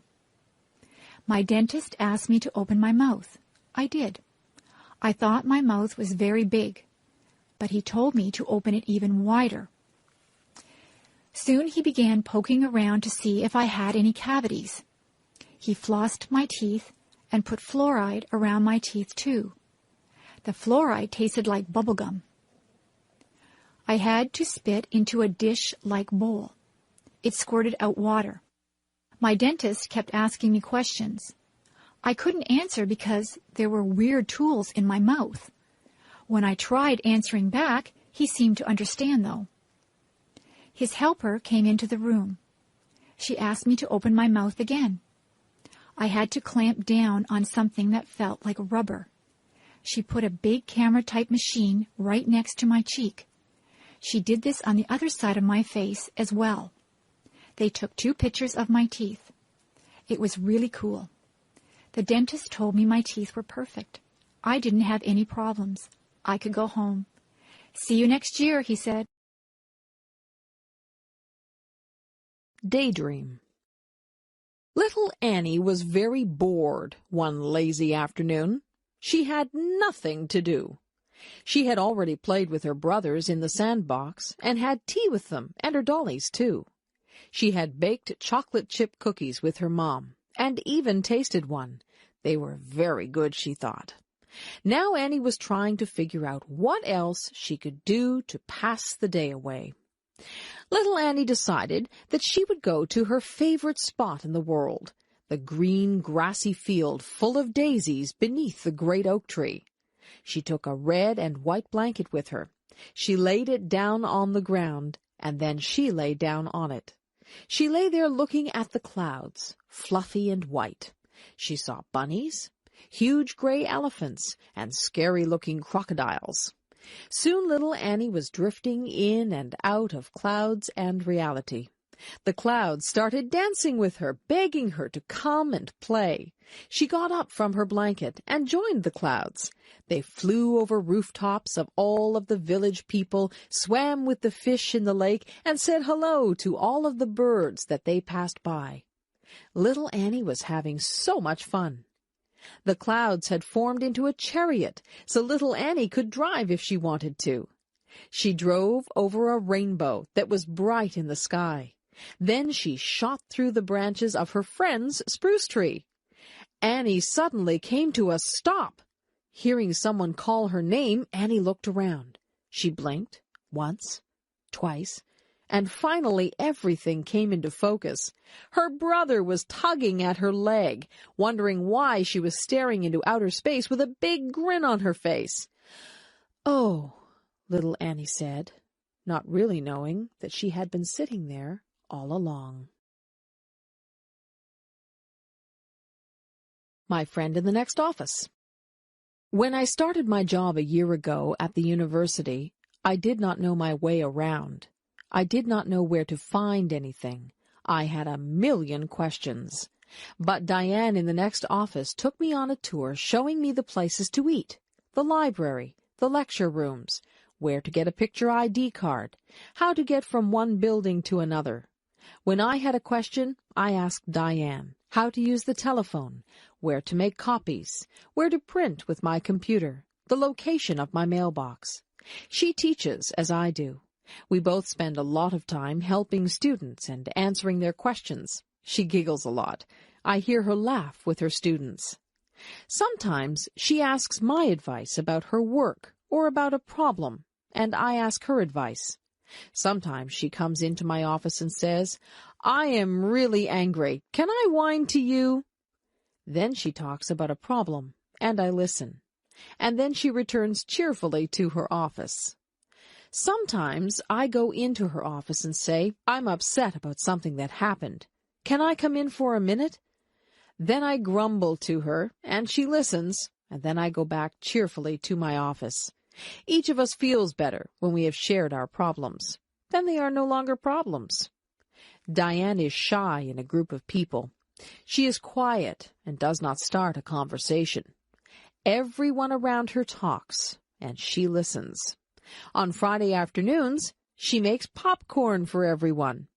We all sit in the staff room and eat microwaved popcorn and drink tea and talk. We start to relax for the weekend and talk about our plans. She is a good friend. She helps my students when I am not there. She wishes me good luck when I go to a lecture. I am very glad that she can be my friend in the office beside mine. The musician. There once was a little girl named Rain Angel. She loved to sit at the piano and play. Rain Angel was a very gifted girl. She had a voice that gave people shivers, and she loved to sing. As Rain got older, she continued to love music. Rain became involved in the choirs and bands at her high school. She loved performing in front of people. She couldn't help but feel the sense of power she had when she was up on stage, and there was always loud clapping when she finished a song. Rain soon went out on her own and looked for someone that could help her become famous. Rain wanted to share her talent with the world. She felt that her special talent for music helped people feel good. Rain went out into the big world, and she did very well. She was always performing her best, and someone finally noticed her. Her new agent helped her to make her first album. Rain became famous because she never quit trying. Rain loved her new way of life. She continued singing and playing her piano. She was even taught how to write her own music. Rain Angel had always dreamed of becoming a celebrity. She always remembered her friends and family when she was famous because they had always believed in her. Rain Angel strove for a faraway place, and it became her reality. She always believed that what she wanted to become was her choice. She believed that if you have the strength and determination, you can make your dreams come true. The circus. Wow! A big tent was in the middle of the town's parking lot. We were going to a 3-ring circus. I couldn't wait for it to begin. Inside and outside of the tent, toys, balloons, and food were being sold. All of the children were so very excited. Inside the tent, we found good seats so we could see everything. The band started to play loud music, and the ringmaster came out with a big, tall hat on his head.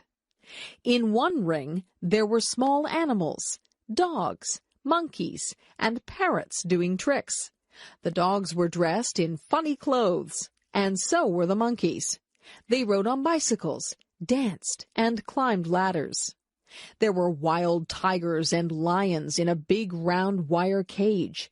A man with a whip was inside the cage with them. He had them trained to jump through a hoop of fire and to roll over. He even kissed them. He was very brave. During the break in the middle of the circus, funny clowns came out and did silly things. They had happy faces and sad faces. Some had big red noses that honked if you squeezed them. There were rides on elephants, too. I didn't go on one because it cost too much money. The last act took up the whole tent. It was the acrobats. They hung from their teeth, their feet, and their necks high up in the air. They also swung high up in the air and flew to each other. It's kind of scary to watch because I was afraid they might fall. I had a very good time at the circus. However, my tummy felt kind of sick from all the cotton candy and junk food I ate. Going to the grocery store. Each week, I go to the grocery store to buy food for my family. I get a shopping cart from the front of the store, and I push the cart all around the store. The cart is large, but when I am finished shopping, the cart is nearly full. The grocery store is also called a supermarket. When I go shopping, I start out in the produce section of the supermarket. The produce section is where the fresh fruits and vegetables are kept. I like to buy different kinds of fruit, such as apples, oranges, and bananas. The vegetables that I often buy are carrots, peas, and corn. I also buy tomatoes when they are bright red in color. I often buy a bag of potatoes or a bag of rice. After visiting the produce section, I go to the meat section. Here I buy poultry, such as chicken and turkey. I often buy seafood, especially fish. I also buy beef, and sometimes pork or lamb. I also visit the dairy section, where I can buy milk and cheese. Sometimes I also buy ice cream or yogurt. When I have finished in the meat and dairy sections, I then move to the bakery section. This is where loaves of bread are baked and sold. There are many different kinds of bread in the bakery section. The bakery section also sells pasta, such as macaroni and spaghetti. And of course you can buy pies, cakes, and cookies in the bakery section. These foods are very sweet and tasty. I also pick up a few other things at the supermarket, such as soap, toothpaste, and cleaning supplies. But sometimes I forget to buy something that I plan to get. Maybe I should make a list of the things I need to buy.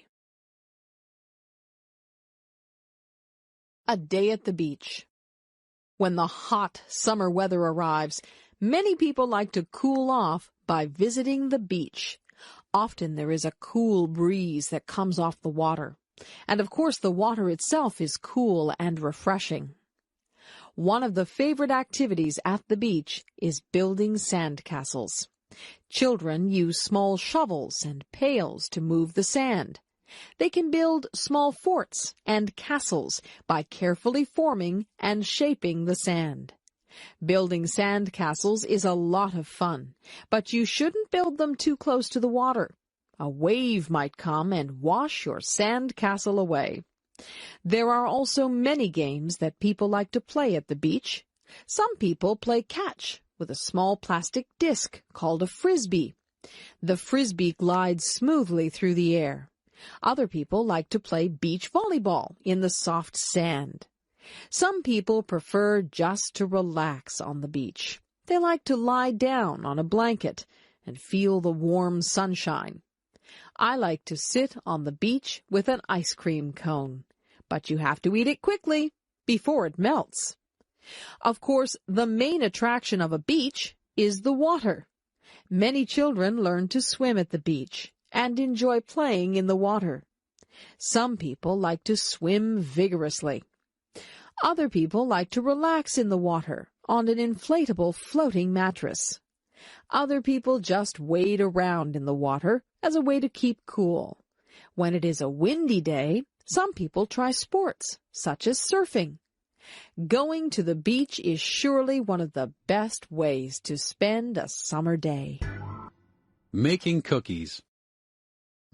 Something smells good. My friend's mom is making cookies.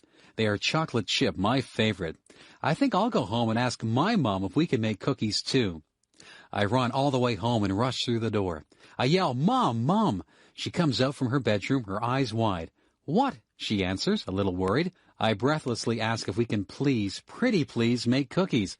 She smiles and says, "I guess so." "Yes," I reply. First, Mom tells me to get out the cooking stuff. So I get out the mixer and bowl, the measuring cups and spoons, and the cookie sheets. Then she tells me to get out the recipe book. I remind her that the recipe is on the chocolate chip package. "Right," she says. Then she asks me to look at the recipe and get out the things we need, like flour, sugar, and butter. We set the oven temperature to 350 degrees Fahrenheit. Then we mix all the flour and other ingredients together. Last, we added the chocolate chips. We drop the batter by big teaspoons full onto the cookie sheets. We set the timer for 12 minutes and just sit back and enjoy the good smell. The buzzer rings. We take the cookies out. Oh, do they look good. We don't even wait for them to cool down. Both Mom and I get a big glass of cold milk and 2 big warm cookies each. Yum, yum. Want to join us? Stars in the midnight sky. Twinkle, twinkle, little star, how I wonder what you are. Up above the world so high, like a diamond in the sky. Twinkle, twinkle, little star. This is a little poem song I always say when I'm outside and I see the stars. When I see the first star of the night, I always say this one. Starlight, star bright, first star I see tonight. I wish I may, I wish I might, have the wish I wish tonight. Do you have a special thing to say about the stars? Stars are beautiful bright spots in the sky. Stars are usually seen at night when it is dark. We can't see them in the daytime because the sun is so bright, the brightest star of all. I like staying up late just to look at the stars.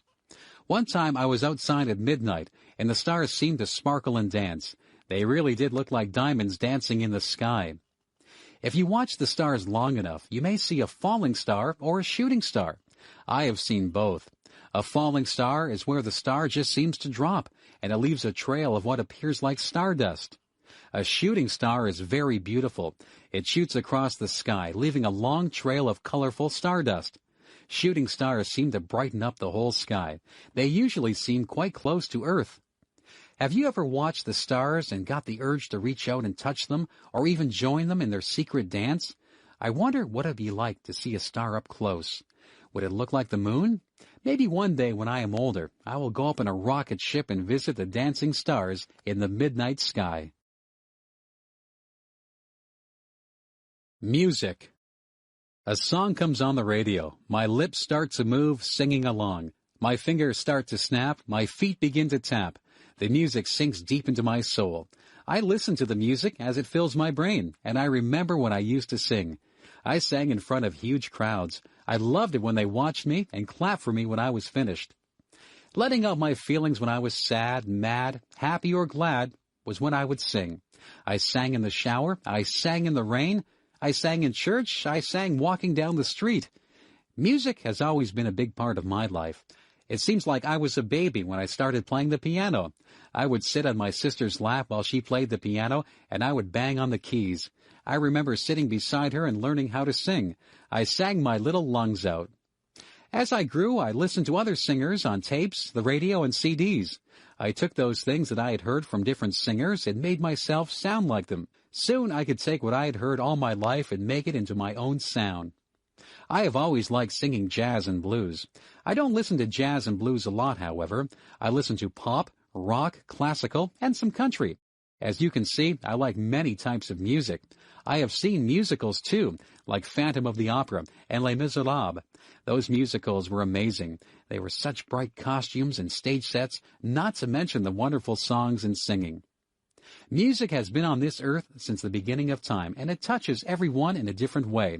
I know it has not only touched mine, but is a big part of my very being. First date. Ring, ring. The phone is ringing. My mother answers it. Hello, she says. It is for me. When I pick up the phone, I hear a boy's voice. It is a boy I go to school with. This boy is very nice, and he is cute, too. He asks me if I want to go out for dinner with him tonight. I say yes. He's going to pick me up at 5:30 p.m. in the evening. He has a nice red car. Before he picks me up, I have to find an outfit to wear. I am nervous and don't know what to wear. So my sister picks out an outfit for me. I feel excited and have the sensation of butterflies in my stomach. The inside of my hands are damp, too. I put on my outfit and do my hair.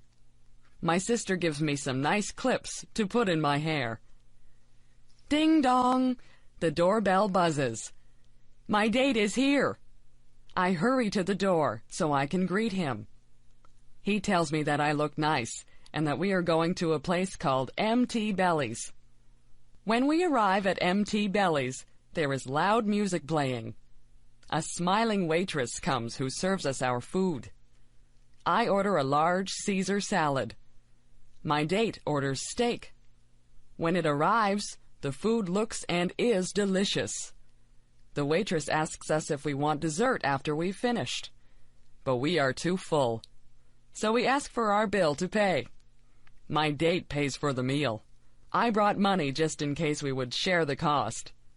When we leave the restaurant, we go for a walk by the river. It is a beautiful night. I am enjoying my first date. I am laughing and having fun. It is time for us to go home. So my date takes me home. I smile and thank him for the great time. I hope he'll ask me out again. University. It's time to sign up for school. This year, Natalie is going to Brock University. She has never been to university before. She is a little bit scared. She hopes she meets nice new friends. Natalie stood in line to get her picture taken. The picture was put on a card. The card was her picture ID, identification. She would use this card if she needed to buy books from the school bookstore, if she wanted to get a book from the library, or if she wanted to use the pool. After all of the signing up and money was paid, Natalie went out to lunch with her mother. Mom, I'm kind of scared about going to school. I'm going to be the youngest kid there. I don't know how to take notes. The teachers might be mean. Natalie rambled on. Her mom just calmed her down and said, "Take one day at a time, Natalie. Worry only about today." You're right, Mom. Thanks. Natalie was very scared on the first day of school. She made sure she had all of the books she needed and lots of pens, pencils, and erasers. She walked into the front of the building and went on her way to try and find her classroom. Natalie got through her classes and met a lot of new people, nice people. Her classes seemed to go by really fast, and the day went by even faster. When Natalie got home, she was so excited. She told her mom that classes weren't all that scary. The students and the teachers weren't scary either. Natalie knew that the schoolwork would be hard, but she felt good about the people she had met that day. She knew she'd have a good year. School dance. It is the first school dance that I have ever been to. All of the boys are standing on one side of the gymnasium, and all of the girls are on the other side. There is loud music playing, and I can hardly hear my friends talking. The music is going fast, and some people are starting to move to the beat of the song. Soon all the girls are dancing, but the boys are still standing against the wall. Then the song ends, and slow music comes on. I don't know what to do, so I just go and stand against the wall. Then one of the boys in my class comes over and asks me if I would like to dance to the slow song. I really feel awkward and nervous, but say yes. We go out into the middle of the gym, and he puts his hands on my waist, and I put my hands on his shoulders. We start to move to the music, and we step on each other's feet. He is bigger than me, so my toe starts to hurt a little bit. As we continue to slow dance, more boys and girls come to the middle of the gym to dance together. It sure is funny to watch people dance because they are stepping on each other's toes and bumping into each other and turning in opposite directions. Soon the song ends, and the boys go to one side of the gym again. The girls decide that they want to dance to a fast song, so they stay in the middle of the gym and dance with one another. Our teachers are making sure that we are behaving because they are watching us. I wonder if they want to dance. They probably are remembering their first school dance. I wonder if someday I'll be grown up, just like the teachers, and laughing at the memories of my first school dance. I sure hope so. Health. Our health is very important to us. People can have good jobs, money, or good looks. However, if they become sick, those things don't mean a thing. It is wonderful to feel good. Feeling good isn't just about our body. It is also about our mind and spirit. We need to feel good in every area of our life. One of the things we can do to be healthy is to get enough sleep. If we don't sleep well, or enough, it hurts our body. It is during sleep that our body restores itself. Everybody knows we should also eat good foods. We need milk products, meats, fruits, and vegetables, and breads and cereals. We shouldn't eat too much fat or sugar things either. Of course, we just shouldn't eat too much at all. Another thing that is very important is water. Most people... And we need to keep that replaced with good water, often. Exercise is very good for both our body and mind. It is good for our heart, lungs, muscles, and bones. It gets oxygen to our brain to help us think better. It can help us be smarter. Doing things that we believe are right and good gives us peace inside. It makes us nicer people and is good for our spirit. When we do what we know is right, it helps to reduce stress, which isn't good for any part of us.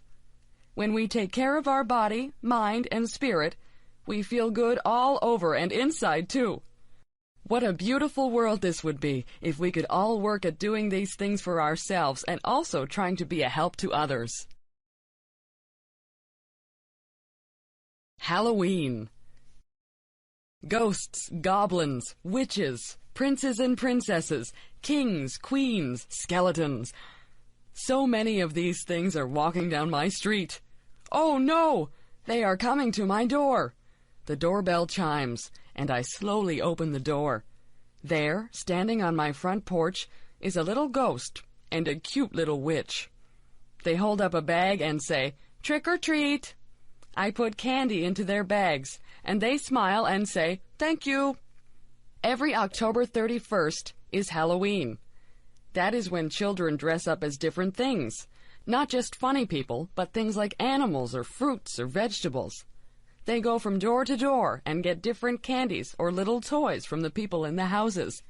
Some children, who are not very nice, will do naughty things to houses where people are not home, like throwing eggs at their windows. I think that is bad. Sometimes people decorate their houses for this day. Some of the houses can be pretty scary. They'll have scary noises coming from a tape recorder, too.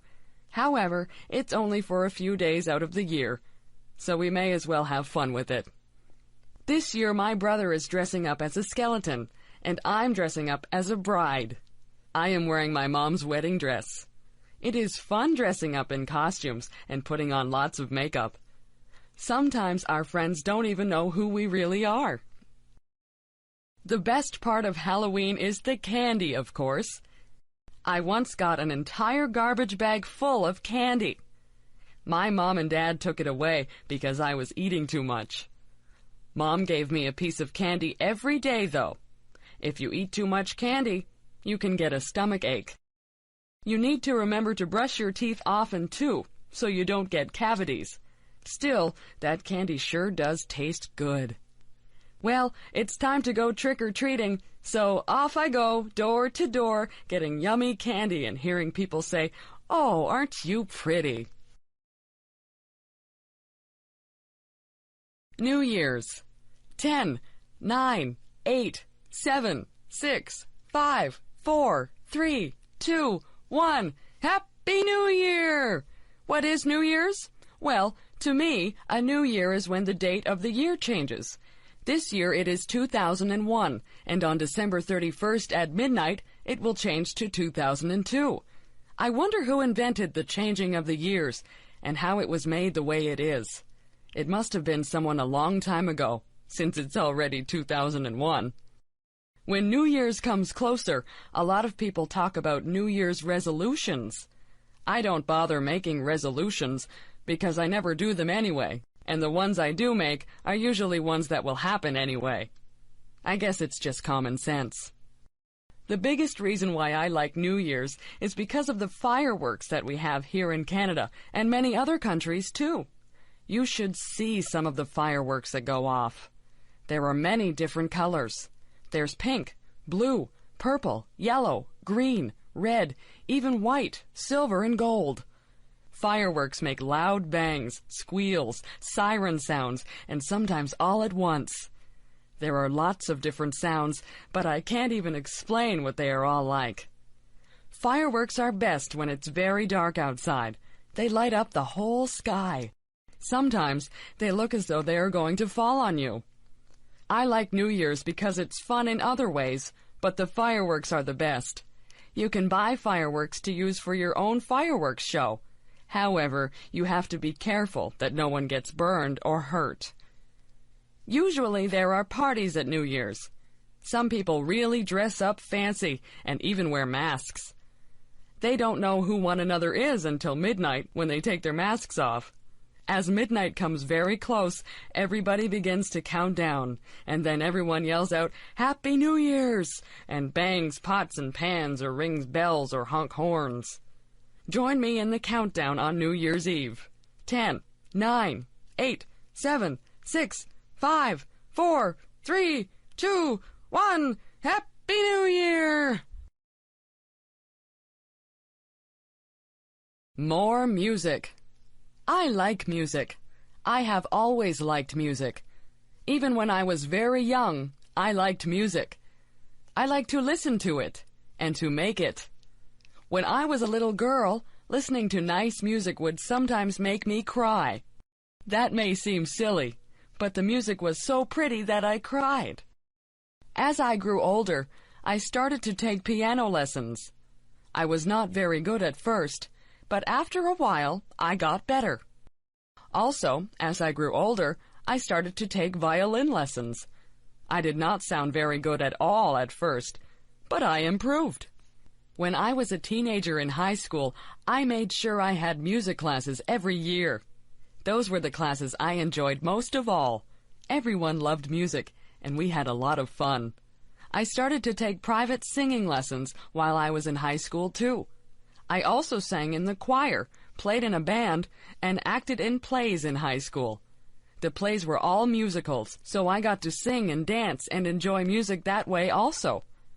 It was so much fun pretending to be other people. When I finished high school, I went to university to learn how to be a music teacher. That was a lot of fun, because every day I was with other people who loved music as much as I do. Mostly, I played the piano, but I also learned how to play the drums, a saxophone, a trombone, a French horn, a clarinet, a flute, which I really was not very good at, and a viola. I took more singing lessons, too. We did not have plays to sing and act in, but I sang in the university choir. Some years, I played the piano for other students who were learning other instruments. One year, I played duets with another girl who was also there to play piano. She and I made sure we played fast, funny songs, so we really enjoyed ourselves doing it.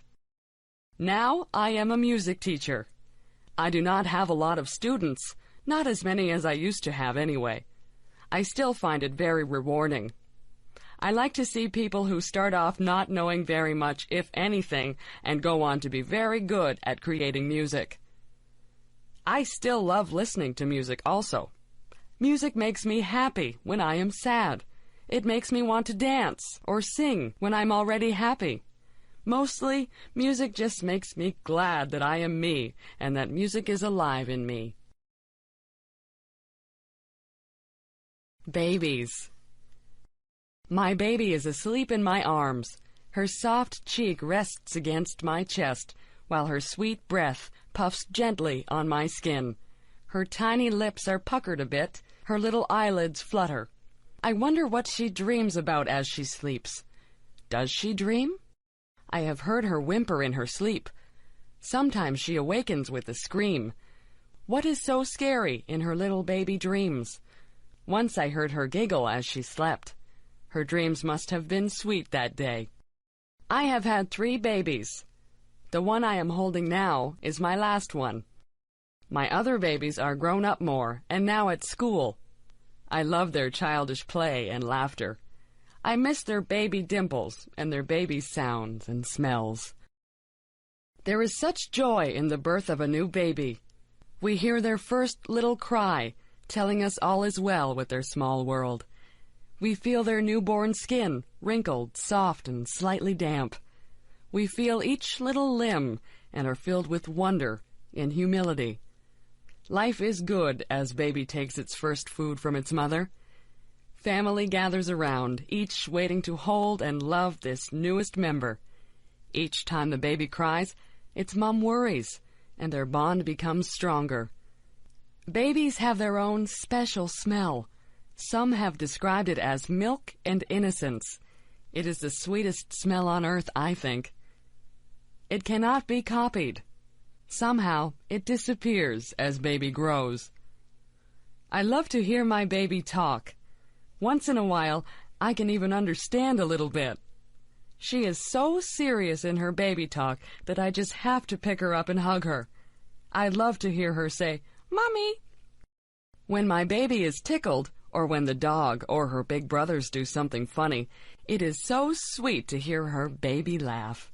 It's such a cute little giggle. Sometimes she laughs so hard, her face turns red, tears come to her eyes, and she falls down weak with the laughter. Those who watch her can't help but laugh too. I hope she always laughs so easily. The parents watch with pride and joy as baby grows and has many firsts. There is the first time baby sleeps through the night, rolls over, smiles, laughs, hugs and kisses. Then there is the first tooth, crawling, first step, and first word. With each new first, the baby becomes less a baby. These steps are a little sad to parents, too, because they know they're losing their baby. However, to a mother, even an adult child is still her baby. My baby is not perfect. Sometimes she gets mad or whines for no reason. But to me, she is still beautiful. Her smiles more than make up for her tears. Her hugs wipe away when she's been bad. I intend to cherish each moment with my baby while I can. Bedtime. I am almost 9 years old and my bedtime is 8:30 p.m. I think that is so unfair. I think I am old enough to stay up until at least 9 p.m. My parents say that I have to go to bed early because I have school the next day. I can't wait until I am grown up and can stay awake as long as I want. Even though I think I should be able to go to bed later, I do like our nighttime routine. At about 8:15 p.m., my mom sends us upstairs to put on our pajamas. When we come back downstairs, we read together. Sometimes Mom will read to us, and sometimes we will read to her. If Dad is not working, he will sometimes read too. Mostly it is Mom we read with, though. When we read, Mom helps us with words we cannot read. We have to try and sound the word out, but if we are really stuck, she will help us. If we come to a place in our reading where we do not understand the meaning of what was written, we stop reading and look at Mom. She will tell us what it means or help us figure it out on our own. After we are finished reading, we say goodnight to everyone in the house. First, we say goodnight to Mom and give her a hug and a kiss. Then we do the same for Dad, then our little sister, and then our dog. Afterwards, we go upstairs and brush our teeth. I have to do special stretching exercises for the muscles in my chest and legs, or I get pains when I run and play. I do my stretching before I get into bed. After my exercises, either my brother or I turn off the lights. We share a bedroom, so we take turns turning the light off. Before we get into bed, we say our prayers. After we get into our beds, my brother and I talk to each other for a long time. We tell each other about our day or about what we hope will happen in the future, about our friends and all sorts of other important things. After a while, we get so tired we just fall asleep in the middle of talking. Even though we go to bed at 8:30 p.m., we talk so long we don't go to sleep until about 10 o'clock p.m. I still do not know why I have to go to bed so early when I'm not even tired. Why do I like mathematics? Sometimes there is a problem in life that has no answer. Perhaps a child has trouble learning. Perhaps someone becomes ill. Perhaps there was love, but now there is conflict.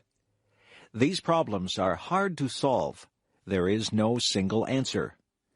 Many people have opinions on what is the best answer. But in mathematics, there is an answer, a single answer that is right. There is no doubt. There is no argument. This answer is right. If we ask, what is 5 plus 7? The answer is 12. If we ask, how do you raise a child? The answer would depend on the child and the parents. Sometimes there is more than one way to reach an answer. Imagine we want to find the area of a triangle. The triangle has a right angle. The two sides surrounding the right angle are 20 millimeters and 30 millimeters. The formula for the area of a triangle is 1/2 of base height. We could consider the 20 millimeter side as the base and 30 millimeters as the height. We could consider the 30 millimeter side as the base and the 20 millimeter side as the height. Both ways would produce the same answer. The area is 300 square millimeters.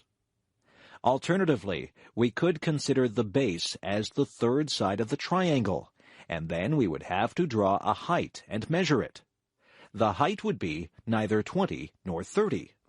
But still, we would end up with the same answer. In math, the answer does not change. Another reason I like math is the way it brings order. There can be a whole set of numbers or a whole set of measurements that mean nothing until mathematics organizes them into a pattern. An average number can be found. Graphs can be drawn. The spread of the numbers and probabilities of a certain number happening can be calculated. This is like having a whole lot of dirty dishes after supper. Applying math is like washing and sorting the dishes and putting them back into the cupboard. Math is a powerful tool. Math should be our friend, and we will find more ways to use it to better our lives. My sister's visit to Canada. My sister had never been to Canada, but came for a visit last April. I picked her up at the airport in Toronto and drove her through the traffic and multi-lane highways, past the grapevines and peach trees to Niagara Falls, where I live. She was very tired from the flight and soon slept. The first day, we walked to see the falls. The spray from the falls drifts high into the air and across the people standing to watch. There are people from all over the world watching the water and using their cameras. Because it was April, there was still ice beside the water, huge chunks of ice that looked like white rocks. In the river, there were floating pieces of ice moving downstream. The next day, we went to the town where the Niagara River joins Lake Ontario. The weather was warm. We walked a long way, and our feet were hot, so we went down to the edge of the water to put our feet in. One toe in was enough. The water was so cold it made our feet ache. A piece of ice drifted beside our feet. I put one foot in for a second, then out, as the pain of the cold went right through me. My sister could not understand how it could be so warm, but there was still ice. Another day, we went to see my daughter. She is living on a farm, an hour's drive away. We walked through her trees. The buds were starting to turn into leaves. We stopped and looked at the spring wildflowers. We climbed across a creek by walking over a fallen tree. We saw the footprints of raccoons by the water. There was fresh air and sunshine and blue sky. On the way home, we stopped for hamburgers and fries at a drive-through restaurant. She had never been to a drive-through restaurant before. Then we went to a donut shop. There are no donut shops where she lives. There was a choice of 20 different types of donuts, some round, some with holes, some with frosting, some with jam inside. Each was different. The days passed quickly, and soon it was time to take her back to the airport. Some of the trees now had leaves. Some of the tulips were now blooming. It was hard to say goodbye to my sister. I hope we can visit again soon. A summer Sunday. Today the sun was warm. The sky was blue with a few white clouds. It was a good day to pick strawberries. It was a good day to go to the beach.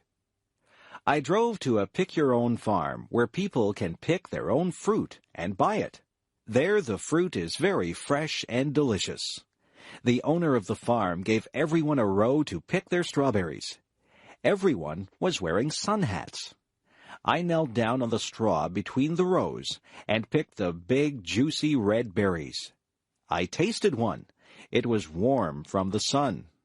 When I bit into it, the juice was sweet and strong.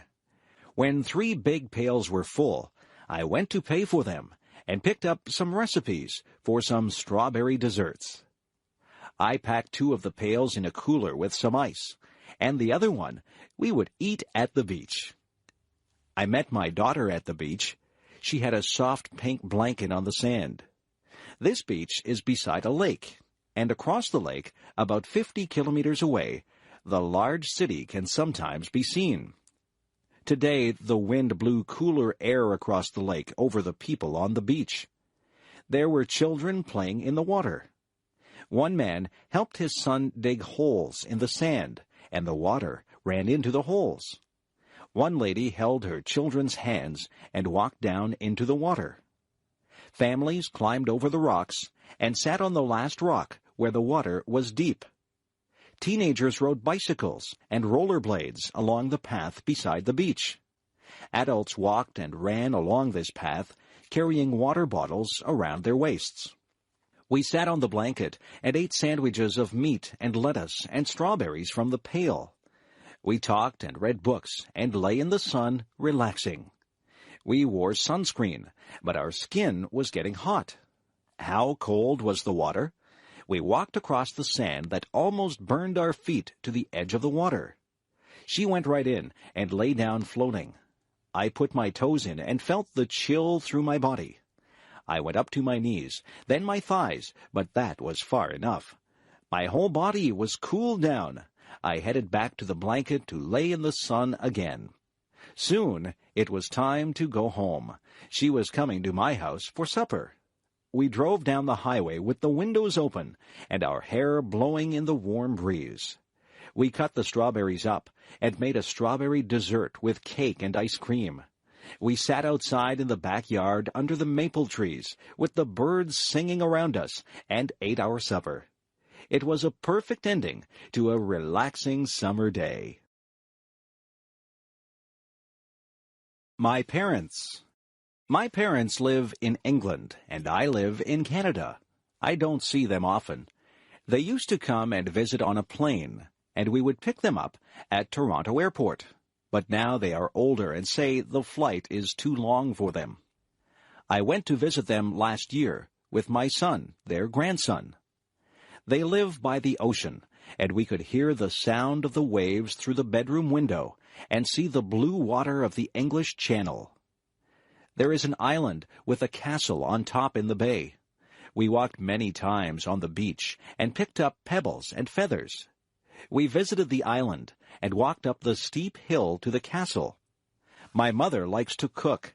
She makes delicious cakes and pies. We went for a hike and picked wild blackberries. She made them into a pie that smelled so good coming out of the oven and tasted so good on our plates. She has many cookbooks with recipes from all over the world and likes to try new things. She can make pastry very easily and rolls it with a rolling pin quickly. When I tried to make pastry, it sticks to the rolling pin. It has holes at the bottom of the pie, and it tastes like a rock. Her pastry is crisp and tender. My father likes to garden. He grows lettuce, carrots, potatoes, tomatoes, cucumbers, and many flowers. When my mother was very ill last year, she had to stay in bed. He planted roses outside her bedroom window, so she could open the curtains and see them.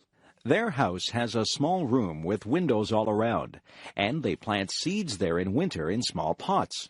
The warmth from the sun makes the seeds grow, and in spring they are a good size to be planted outside.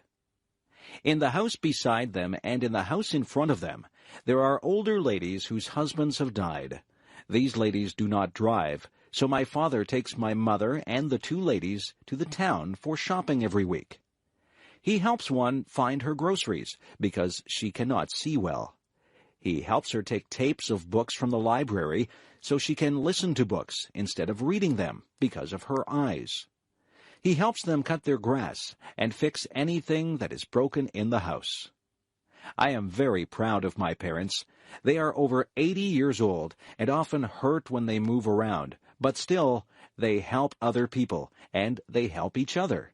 They have been married for over 50 years, but still my father loves my mother enough to plant roses for her to cheer her up when she was ill. The planets of our solar system. The planet on which we live is called the Earth. Our planet is constantly moving around the sun, and each year the Earth travels all the way around the sun. But there are many other planets that also travel around the sun. Together with the sun, the planets, and various other bodies, the Earth is part of our solar system. The planet that is closest to the sun is Mercury. Mercury is extremely hot, and it is much smaller than the Earth. The second planet from the sun is Venus. Venus is about the same size as the Earth. Venus is also very hot. The Earth is the third planet from the sun. The Earth is unusual among the planets because it has such a large moon. The Earth is bigger than the moon, but the moon is still quite large.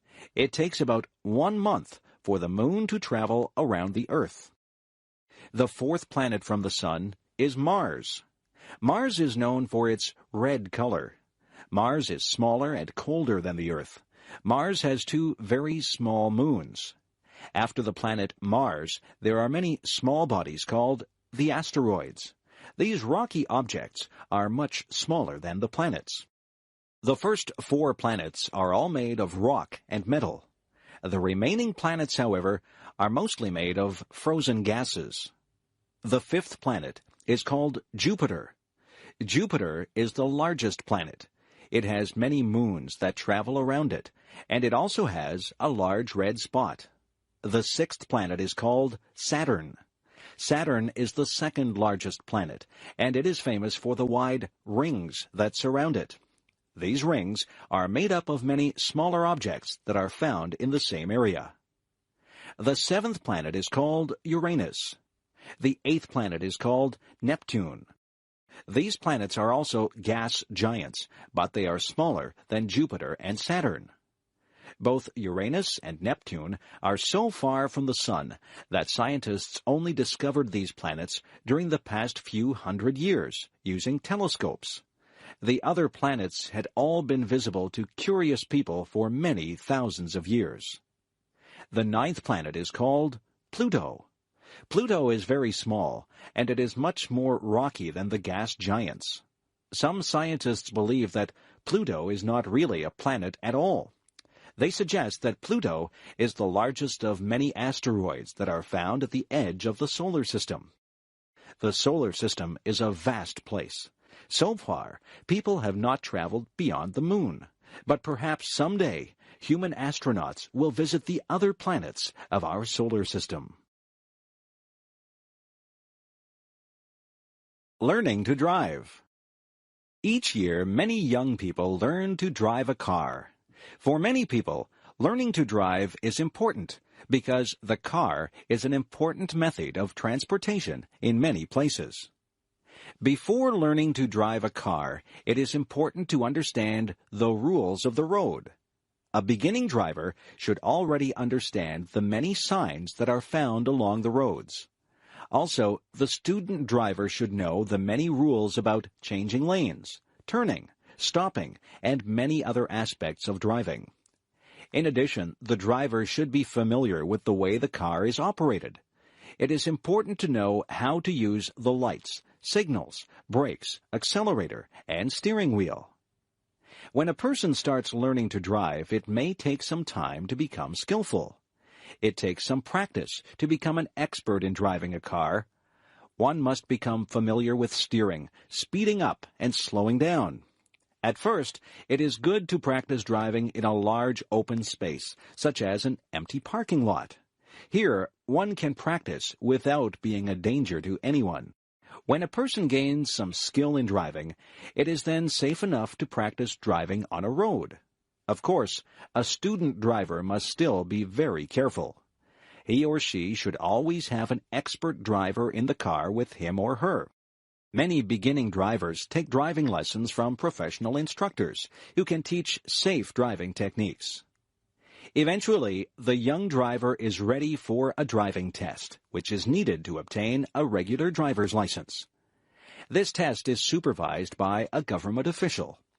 In the driving test, the driver must show that he or she can control the car with great skill by being able to make turns and to park the car in small spaces. But he or she must also show respect for the rules of the road by driving at a proper speed and obeying all traffic signs and signals. Of course, even when one has obtained a driver's license, it is always important to drive carefully and responsibly. Snow. Snow is the white substance that falls to the ground during cold weather conditions. Each tiny piece of snow, called a snowflake, is a very small amount of water that has frozen into an unusual shape. During the winter months, huge numbers of snowflakes fall to the ground, covering the land in a white blanket of snow. In many parts of the world, people never see any snow. Snow only falls when there is moisture in the air, and when the temperature falls below the freezing point of water, which is 0 degrees Celsius. During the winter, snow falls instead of rain. One advantage of snow is that it allows many fun outdoor activities. Children like to play in the snow. For example, they may make a snowman by rolling snow into a large ball and then placing these balls of snow on top of each other in the shape of a person. Another fun activity in the snow is skiing. Skis are very long, thin, flat pieces of hard material that one wears on one's feet. Wearing skis allows a person to slide along the surface of the snow. People can ski down the side of a hill, traveling at great speeds. Many people find the sport of downhill skiing to be very exciting. Some people like to ski along flat ground, often traveling great distances. This sport, called cross-country skiing, is an excellent way to develop physical fitness. Of course, snow also causes some problems. Snow can make driving dangerous because falling snow makes roads slippery, and on a windy day, blowing snow can make it difficult to see very far. It can also be a lot of work to remove snow from the roads and sidewalks. Snow is a heavy substance, and it must be cleared away using a shovel or a large machine. Many people love the beauty of the land when it is covered by snow. The white covering of snow over the fields and trees can give a feeling of peace and calm. If you have never seen snow before, you should someday experience this strange and wonderful substance. Christmas. In most Western countries, Christmas is the biggest holiday of the year. People gather with their families to celebrate this day, which occurs on December 25th each year. The holiday of Christmas celebrates the birth of Jesus Christ. In the Christian religion, Jesus Christ is recognized as the Son of God. During the Christmas season, many people celebrate the events of the birth of Jesus Christ. For example, they recall the 3 wise men who visited Jesus Christ shortly after his birth. Also, they recall that Jesus Christ was born in a manger, a place where horses are kept, because his parents could not find a place to stay. In Western countries, Christmas is also celebrated by many people who are not religious. People view Christmas as a time for being together with one's relatives. Children, parents, and grandparents gather to exchange presents and to eat special foods. The tradition of giving gifts at Christmas is unusual in one way. When children go to bed on the evening before Christmas, they hang large socks called stockings in their house. When they wake up on Christmas morning, the stockings have been filled with toys and candy. According to tradition, the presents have been given by a fat man who wears a white beard and a red suit. This man, called Santa Claus, flies around the world in a sled that is pulled by reindeer. He stops at each house and flies down the chimney to deliver his presents. In the weeks before Christmas, children are usually very well behaved. Their parents tell them that Santa Claus will only give presents to children who are good. Another Christmas tradition is the Christmas tree. People put a small tree inside their house and decorate it with various pretty objects. Nowadays, most people use an artificial tree instead of a real tree. The tradition of the Christmas tree is actually older than Christmas itself. The people of Europe celebrated the beginning of the winter season in this way even before Christianity reached Europe. Christmas is certainly one of the most important and most enjoyed holidays in Western countries. Thanksgiving. An important holiday in North America is held during the fall or autumn season of the year. This holiday is called Thanksgiving. At this time of year, people join with their relatives to reflect upon their good fortune. Thanksgiving is a holiday that has a long history in North America. It was first celebrated when English settlers arrived in the eastern part of what is now the United States during the 17th century. When they survived the first hard year, they celebrated and gave thanks to God. They invited some of the native people to their Thanksgiving celebration because the native people had helped them to survive during the hard winter. The tradition of celebrating Thanksgiving continued and spread throughout North America. Each fall, during the time of the autumn harvest, people celebrated Thanksgiving. They gave thanks for the food of the harvest and for all the good things in their lives. Today, the tradition of Thanksgiving celebration continues. Families gather to eat a large bird called a turkey. They also eat pumpkin pie. This is a sweet dessert that is made from a large orange vegetable that grows on the ground. In the United States, Thanksgiving is celebrated on the fourth Thursday of November. But the following day, Friday, is also a holiday, and then comes the weekend. In Canada, Thanksgiving is celebrated on the second Monday of October.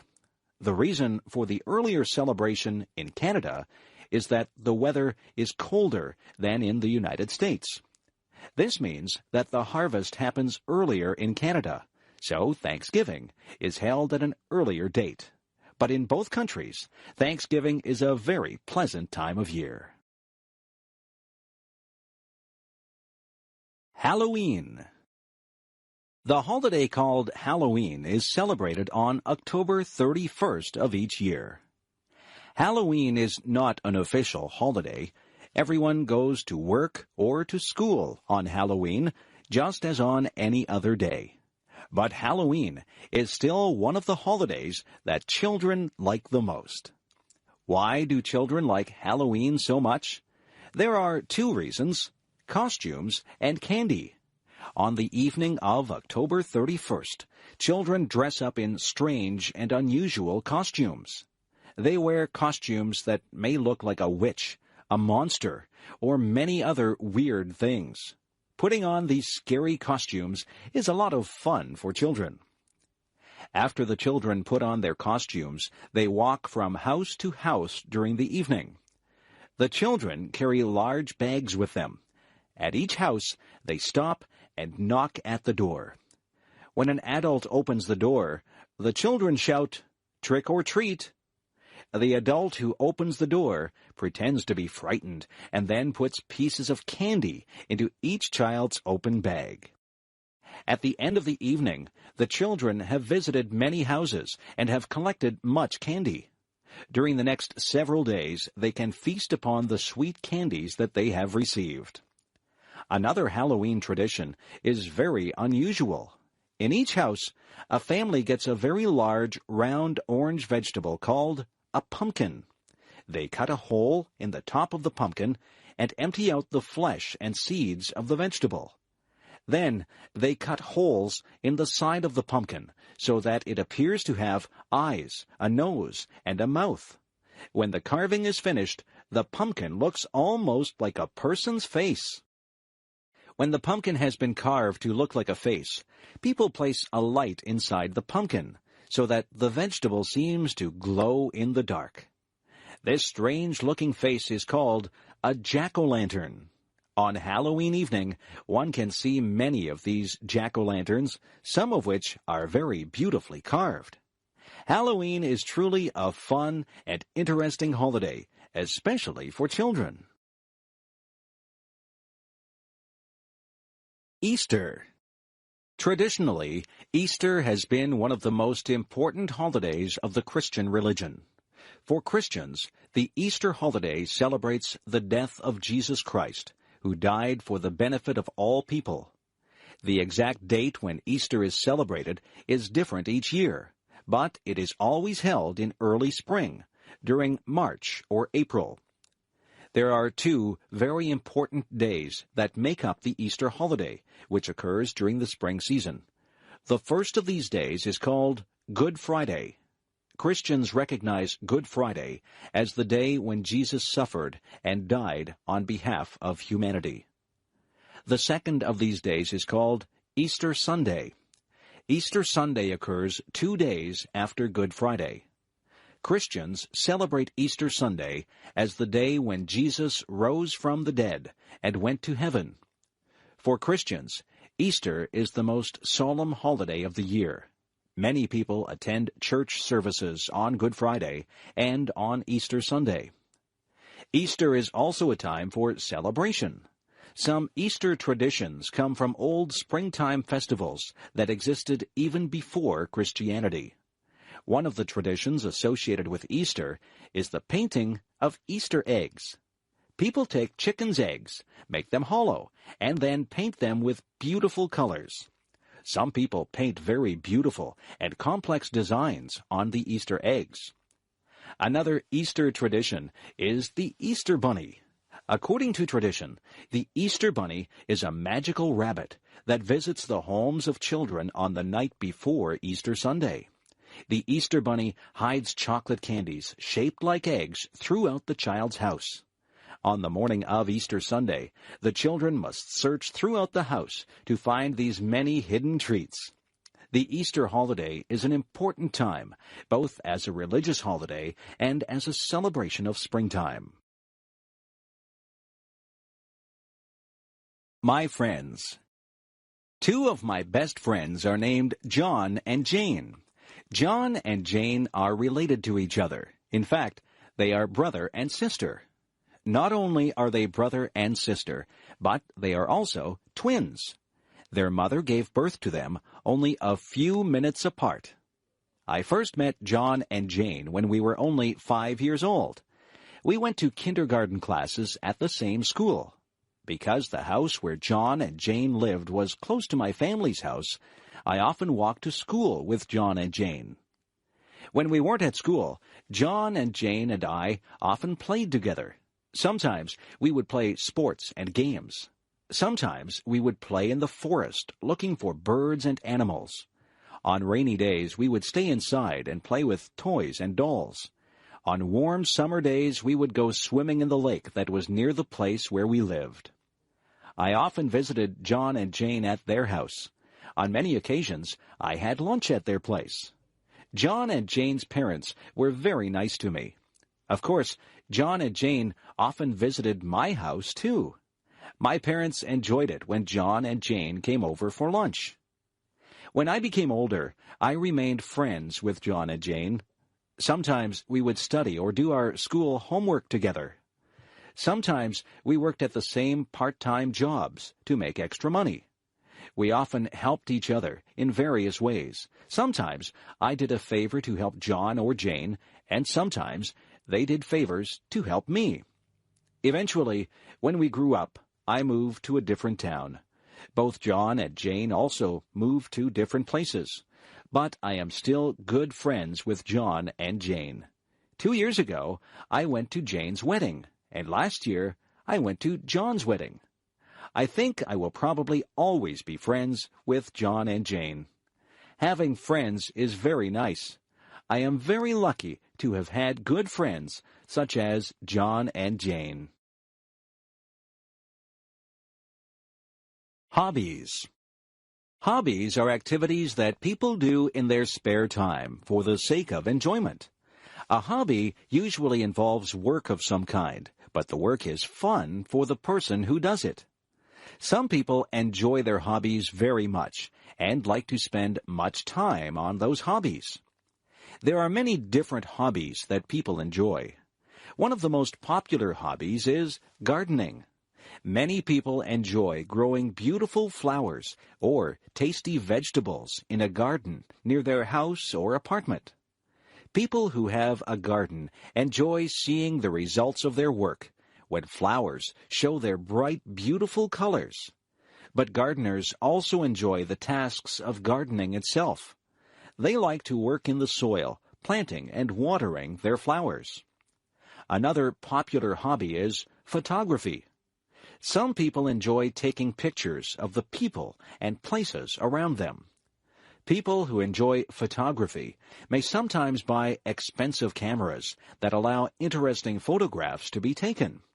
But even people who have only a basic camera can still take beautiful pictures. For many people, Car repair is a favorite hobby. Some people enjoy looking at the engine and other parts of their cars. Those people make repairs or improvements to their cars. Of course, this is a useful hobby, but many people enjoy fixing up a car simply because they enjoy working with cars. Some people collect objects as a hobby. For example, some people collect postage stamps, and some people collect coins. It can be very satisfying to find the missing parts of one's collection, especially when the stamps or coins are very rare. Of course, these are just a few of the many hobbies that people enjoy. Do you have any hobbies that you enjoy? Life in outer space? People have often wondered about whether or not there is life beyond the planet Earth. For years, the idea of intelligent life on other planets has been very popular. Many books and movies tell stories of what those forms of life might be like. Many scientists believe that very simple forms of life are likely to exist on many other planets. Under the right conditions, simple life forms might arise. Those conditions, which include moisture and warmth, might occur in many parts of the universe. Fewer scientists believe that very intelligent forms of life are likely to exist on many other planets. For intelligent life to evolve, a very long period of time is needed. During that time, the conditions on a planet must not be too harsh. Otherwise, the evolving life forms will die. The amount of water, heat, and various chemicals must be just right. If not, then complex life might never evolve. The conditions needed for intelligent life to evolve are very unlikely to occur on any one planet. However, some scientists believe that intelligent life might be common in the universe. Because there are so many stars and planets in the universe, there might be a few places that have intelligent life. However, those places are probably very, very far away. Other scientists disagree. They think that the conditions needed for intelligent life are extremely rare. Because of this, our planet might be the only place that has intelligent life. So far, it is impossible to know whether or not there are intelligent beings on other planets. But even if those beings do exist, it seems very unlikely that we will ever meet them. Reading the newspaper. I often enjoy reading the newspaper. In my city, there are 3 different newspapers, and I look at different newspapers on different days. I find that each section of a newspaper has some interesting information. Most newspapers contain several sections that can be easily removed from the rest of the newspaper.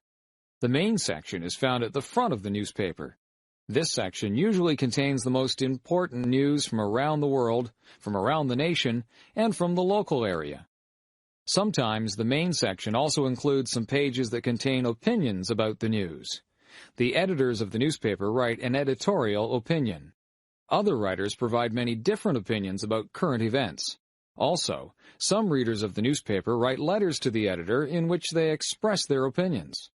Another popular section of the newspaper is the sports section. This section contains information about many different sports events. The sports section provides scores and results from many games and competitions. Another section of the newspaper contains information about entertainment and the arts. The arts and entertainment section tells readers about new movies and plays. It also describes new books, music concerts, and art exhibits. Most newspapers also have a business section. This section provides information about new business deals and about the stock market.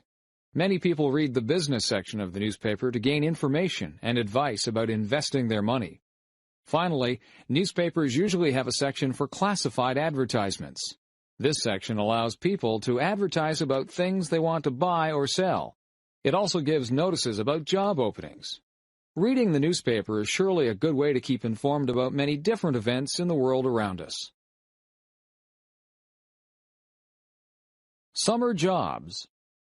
In North America, many young people attend high school, college, or university. But during the summer months, most of those students work at a summer job. For most students, there are no classes during the months of July and August, and sometimes none in May and June also. Having a summer job allows students to make money that they will need during the rest of the year. They need this money because it costs a lot of money to pay for university or college. Of course, students also want money to spend on things that are fun also. Many students have summer jobs that involve working with children. For example, some students work at children's camps, where they teach children various skills and games. Some students work as lifeguards at swimming pools and at beaches. Some students do heavy work in their summer jobs. For example, some students find jobs as construction workers. Other students work in factories, and some students work on farms. There are other students who find jobs mowing lawns or collecting trash. Quite a few students work in stores. Some of these students have jobs as cashiers, and some have jobs putting products on store shelves. Other students work in restaurants, as waiters or as cooks. Other students work in offices. Some of them work as assistants for other employees. Their tasks might include typing letters, programming computers, or delivering mail. Some students enjoy their summer jobs very much, and they find those jobs to be a pleasant break from studying. Other students do not really enjoy summer jobs, but find their jobs to be a nice way to make new friends. But nearly all students who have summer jobs are pleased to have the chance to earn some extra money. Eating out. Many people enjoy the experience of going out to eat at a restaurant. It is enjoyable to eat one's favorite foods or to try some entirely new food.